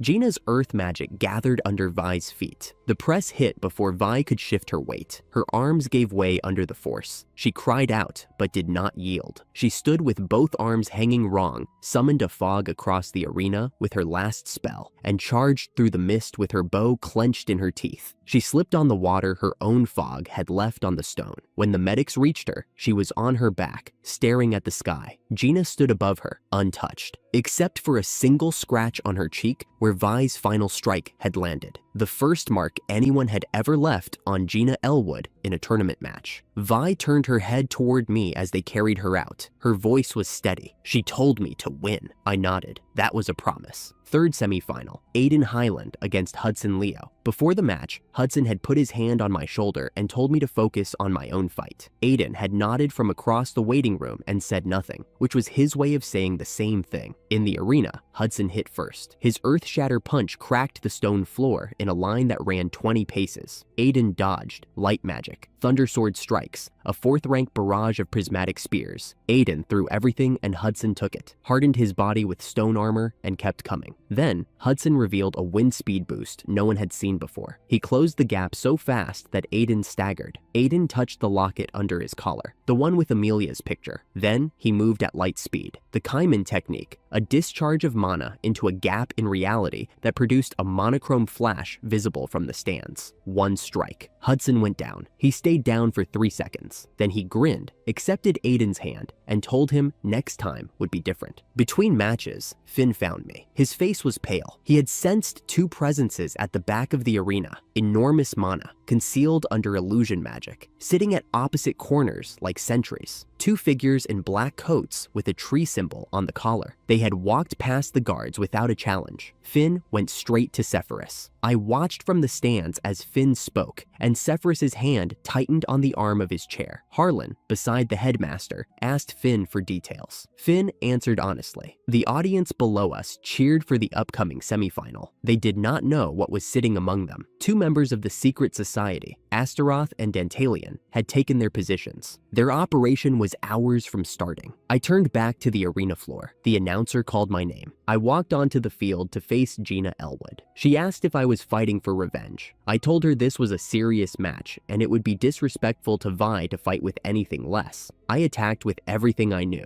Enhanced speed, Frostflower's ice wave, fog from above, spikes from below, mirror traps on every surface. She read each one. Her precognition showed her where I would be before I arrived there. She did not dodge my attacks. She was never in the place I aimed for. Her earth magic hit back. A wall of rubble I could not block in time. A hand strike to the side of my head that sent the arena spinning. I went to 1 knee, then both. The count began. From somewhere above me, I heard the crowd cheering. They were happy. The commoner was losing. In the infirmary, Vi sat up. Her arms ached and she could not lift them, but she watched through the broadcast crystal and she did not look away. From the stands, Finn's eyes dropped to my chest. The mark. I felt it before I understood it. A cold that did not come from Frostflower. Deeper, older, spreading from my sternum outward like a second heartbeat finding its rhythm. The snowflake pattern on my skin pulsed once and then held steady, glowing blue-white under the fabric of my uniform. I stood. I did not understand what was happening. The cold had always been mine, but this was not just mine anymore. Whatever the star reader had driven into my chest was answering now. A reservoir I had not known I carried. I did not know what it would cost. I knew that Vivian had told me to win, and the count was at 8, and I was not done. I chose to use it. Frostflower in my right hand, palm open in my left. The cold poured out of me in a wave that crossed the arena floor and kept going. The temperature dropped past freezing. The air itself turned visible, moisture crystallizing into a white haze that covered the field. The crowd gasped. The announcer sneezed. Sienna lit a flame in her palm just to stay warm. Gina saw it coming. Her precognition gave her 4 seconds of warning. 4 seconds to watch a wall of absolute cold arrive from every direction at once. She tried to run. The ground she ran on was no longer warm enough to run on. 3 ice spears. One grazed her side, the first blood anyone had drawn on her all day. She raised her rock armor, and I hit it with Frostflower's edge. The stone began to freeze. She activated her final technique, the Rock Demon, a golem of earth magic that rebuilt itself from fragments. The construct surrounded her, enormous and self-repairing, and swung at me with fists the size of my torso. I let it hit. I shattered against the golem's surface and mixed ice into every fragment the impact broke loose. When the golem regenerated, my ice came with it. The reconstructed armor locked in place. The joints froze. The rock demon stood perfectly still, a statue of its own design, with Gina trapped inside. She admitted defeat. Then she fainted. I stood in an arena turned blue-white, Mark glowing red-hot under my shirt, Frostflower steaming in my hand. The announcer declared the winner. The crowd, the same crowd that had booed me that morning, was silent. In the royal box, Sephiroth stood. At the back of the stands, 2 figures in black coats stood. In the infirmary, Vivian watched the crystal and did not blink. The contest was not over. The finals were still ahead, but whatever was coming next had nothing to do with the tournament. The arena was still frozen from my fight with Gina when the first explosion hit. Not fire, not magic I recognized. Stone fragments launched from the top of the stands, enveloped in a spinning funnel of wind that scattered them across the crowd like shrapnel. The audience went from silence to screaming in the space between one breath and the next. Seats cracked. Dust rolled across the field. Someone in the noble section was shouting for guards, while children were being pulled toward the exits. I was on my feet before I understood why. The mark on my chest had gone dormant after the Gina fight, and every muscle in my body remembered what winning that match had cost me. But the sound of those explosions overrode everything else. I looked up. Above the royal box, on the rooftop of the Academy's eastern tower, a dark barrier had formed, a wall of black energy sealing the entire top floor from the outside world. Through the shimmer, I could make out 2 figures. One of them was Sephiroth, the other was Harlan. Except Harlan was smiling, and the smile was wrong. I watched the vice principal drop his human disguise the way someone sheds a coat they never liked wearing. Wings unfolded from his back, dark, membranous, too large for the body they came from. His eyes went red. Fangs caught the last of the daylight. He was not Harlan anymore. He was what he had always been. The audience in the stands screamed again, but this time the sound was different. This was not confusion. This was recognition. They knew what a vampire looked like, even if they had never seen one alive. Halfa struck first. A bolt of dark magic hit the space where Sephiroth had been standing. The headmaster vanished and reappeared 3 steps left, staff raised, already casting. The barrier sealed them in. Nobody outside could reach them. On the arena floor, 2 figures in black coats dropped their illusion and landed at the center of the field. Astaroth, Dantalion. I had seen them as mana presences in the stands during the semifinals. Now they stood in the open, and the operation Sephiroth had warned us about had begun. I ran. Hudson got there first. He charged Dantalion with that straightforward confidence he had never learned to second guess. 1 step,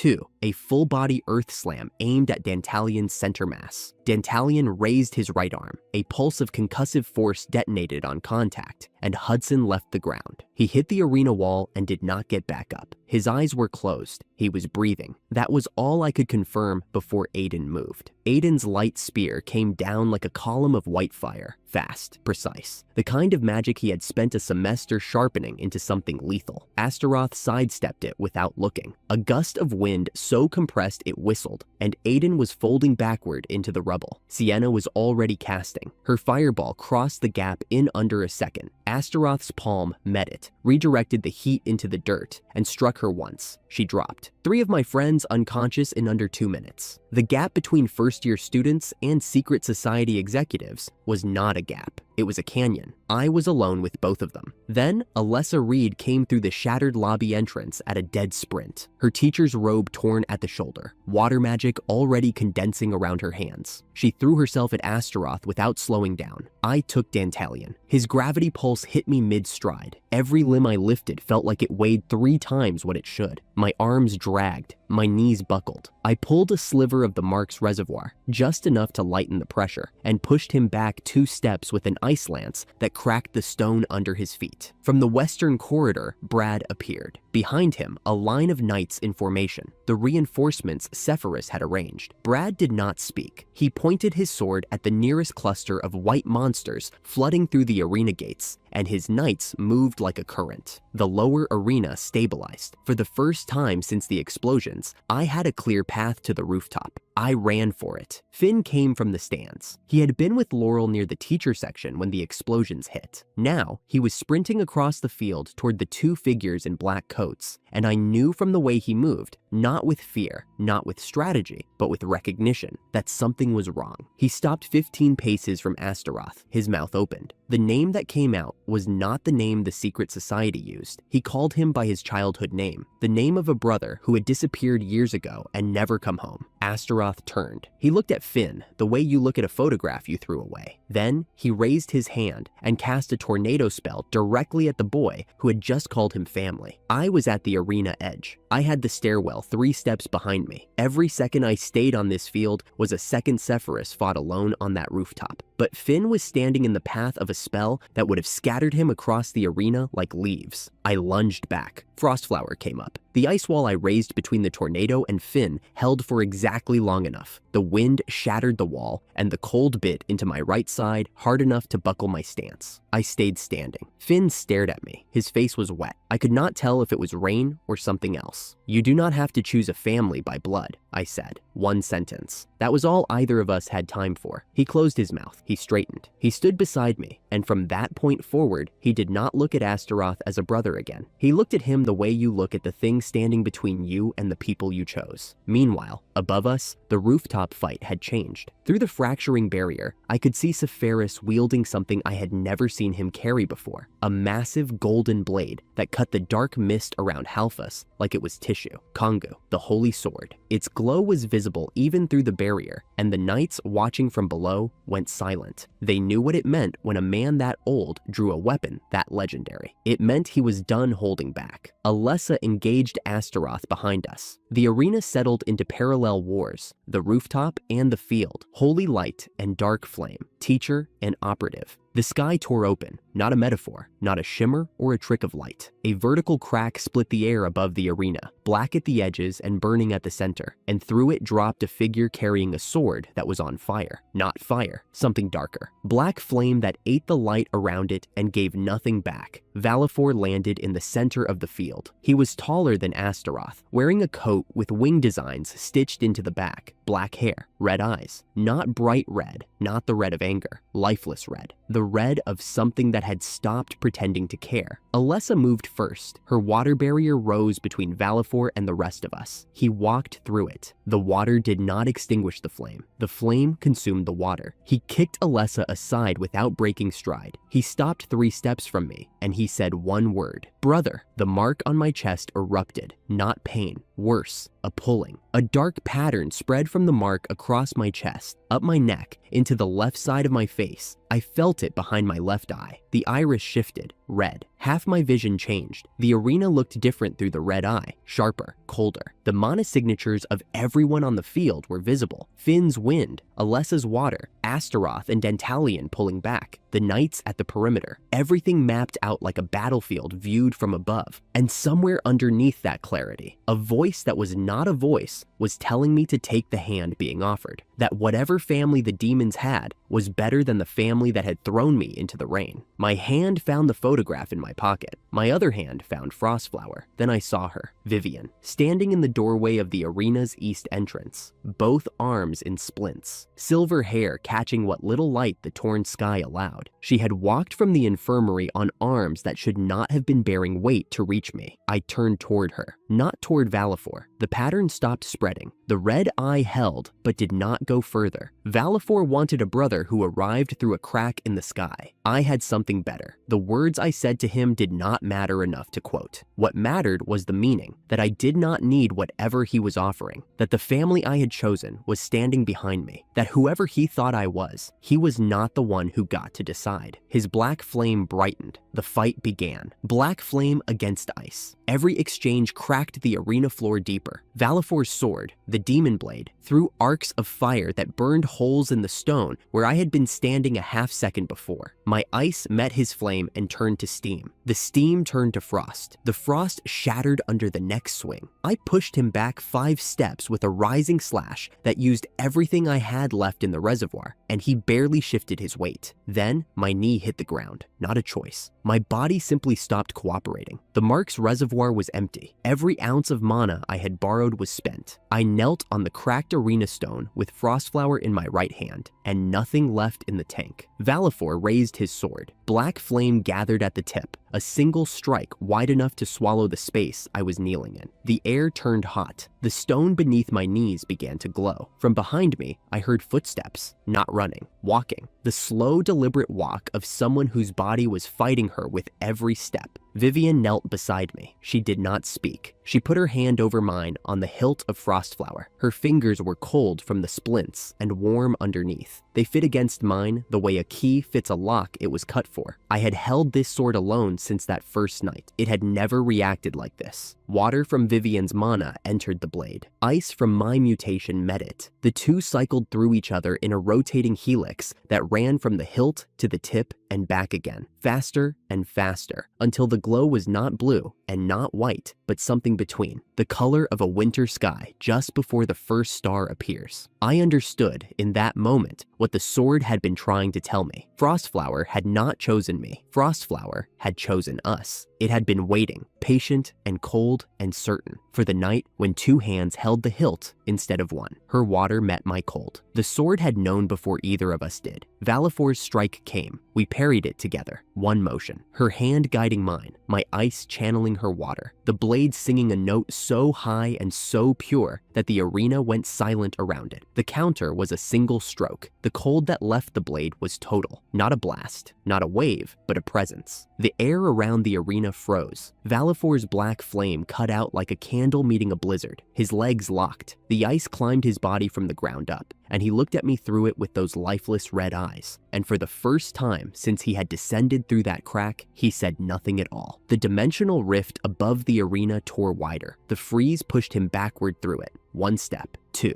3, until he was gone, and the crack sealed behind him like a wound closing. The dark pattern on my chest receded. The red iris faded. My left eye returned. I knelt on the frozen arena floor with Vivian beside me and Frostflower still in our joined hands. No longer glowing, no longer humming, just a sword. The most important sword in the world, held by 2 people who had finally figured out what it was for. I looked up at the rooftop. The barrier was fracturing. Through the cracks, I could see the fight inside. Sephirus had driven Halphus to one side of the roof with Kongu's holy light. but the headmaster was on his knees. His right hand was dark from the magic he had been pouring through it for the past half hour. His breathing was visible in the cold air. He had been holding his body together for longer than anyone knew. Halfas gathered his remaining darkness for a final strike, the kind of strike that ends things. Zephyrus dropped Kongu. The golden blade rang against the stone and went still. He raised both hands. A pattern of light appeared beneath him, old, geometric, a design I had seen in exactly one forbidden magic textbook and hoped never to see performed. The sealing spell, the kind that traps a being in a dimensional pocket at the cost of the caster's life. Halfas recognized it. For the first time, the vampire stopped moving. Zephyrus spoke. The narration heard him clearly across the distance. He said he had been holding the body together for 2 years already. He said the seal was not a sacrifice. It was a schedule. The light consumed them both. Halfas screamed. The narration paraphrased it as a sound I would not forget. The kind of fury that comes from realizing you have been trapped by a man you thought was already beaten. The seal folded him into a closed pocket. The barrier collapsed. The rooftop went dark. I reached Zephyrus seconds later. Vivian was behind me. He was on his knees on the cracked stone, and the golden glow of Kongu's residual light was the only thing illuminating his face. He looked older than I had ever seen him. He looked finished. He looked at me.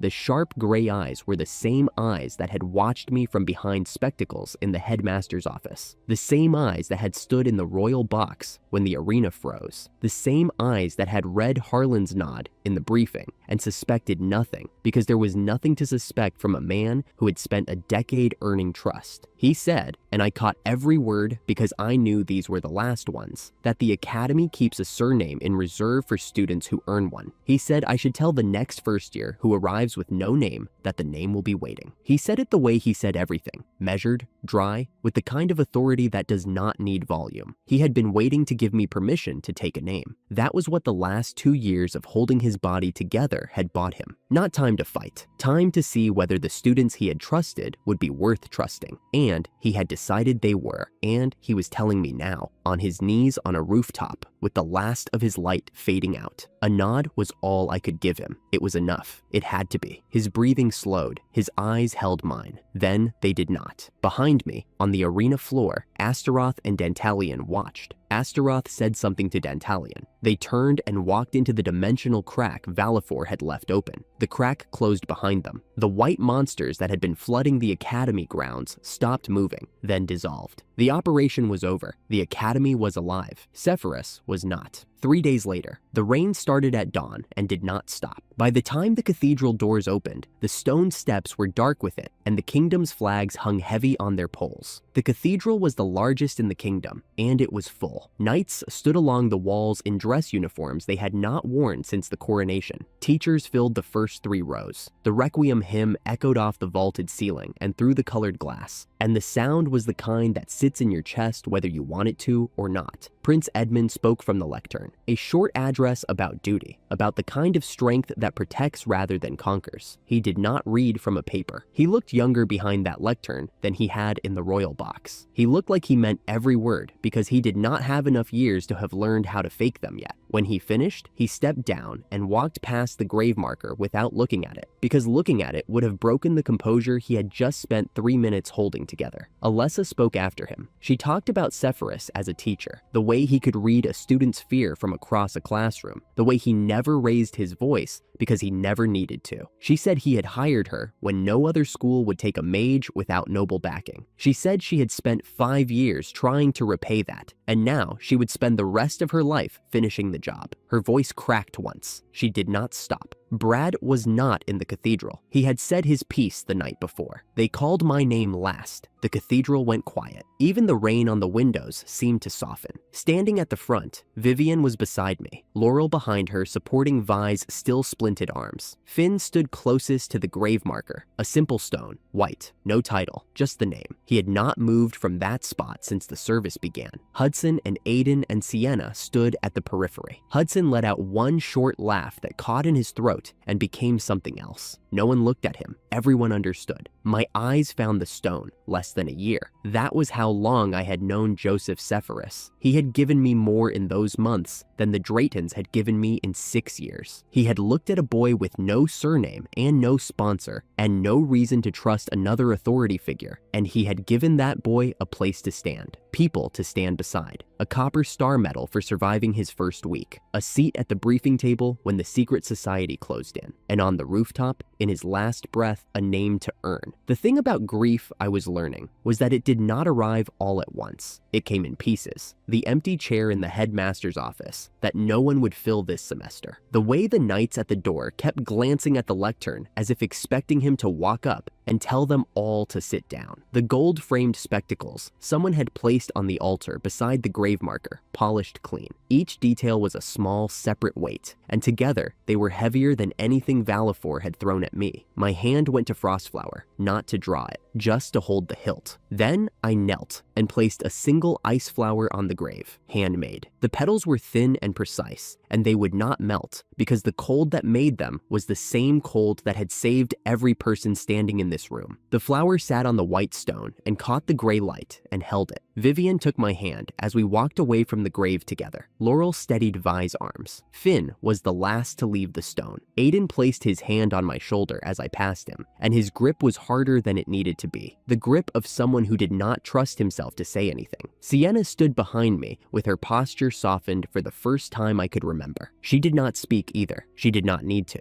The night before the funeral, Brad went to the beach alone. Not the Academy beach, the one near Musubi Island, where Sepphoris had once hidden a treasure map letter as a graduation gift for the night cadets who could find it. Brad had been one of those cadets years ago. He had found the letter. He had kept it. He stood at the water's edge with his boots in the wet sand and the tide pulling at his ankles. He held an unlit cigarette between his fingers for a long time. Then he lit it, set it on the sand, and let the smoke curl upward into the evening air. He did not speak. He did not need to. The cigarette on the sand was the offering. The silence was the eulogy. Brad had always been the kind of man who mourned in private and showed up in public as though nothing had happened. The tide came in and took the cigarette. The boy who had been thrown into the rain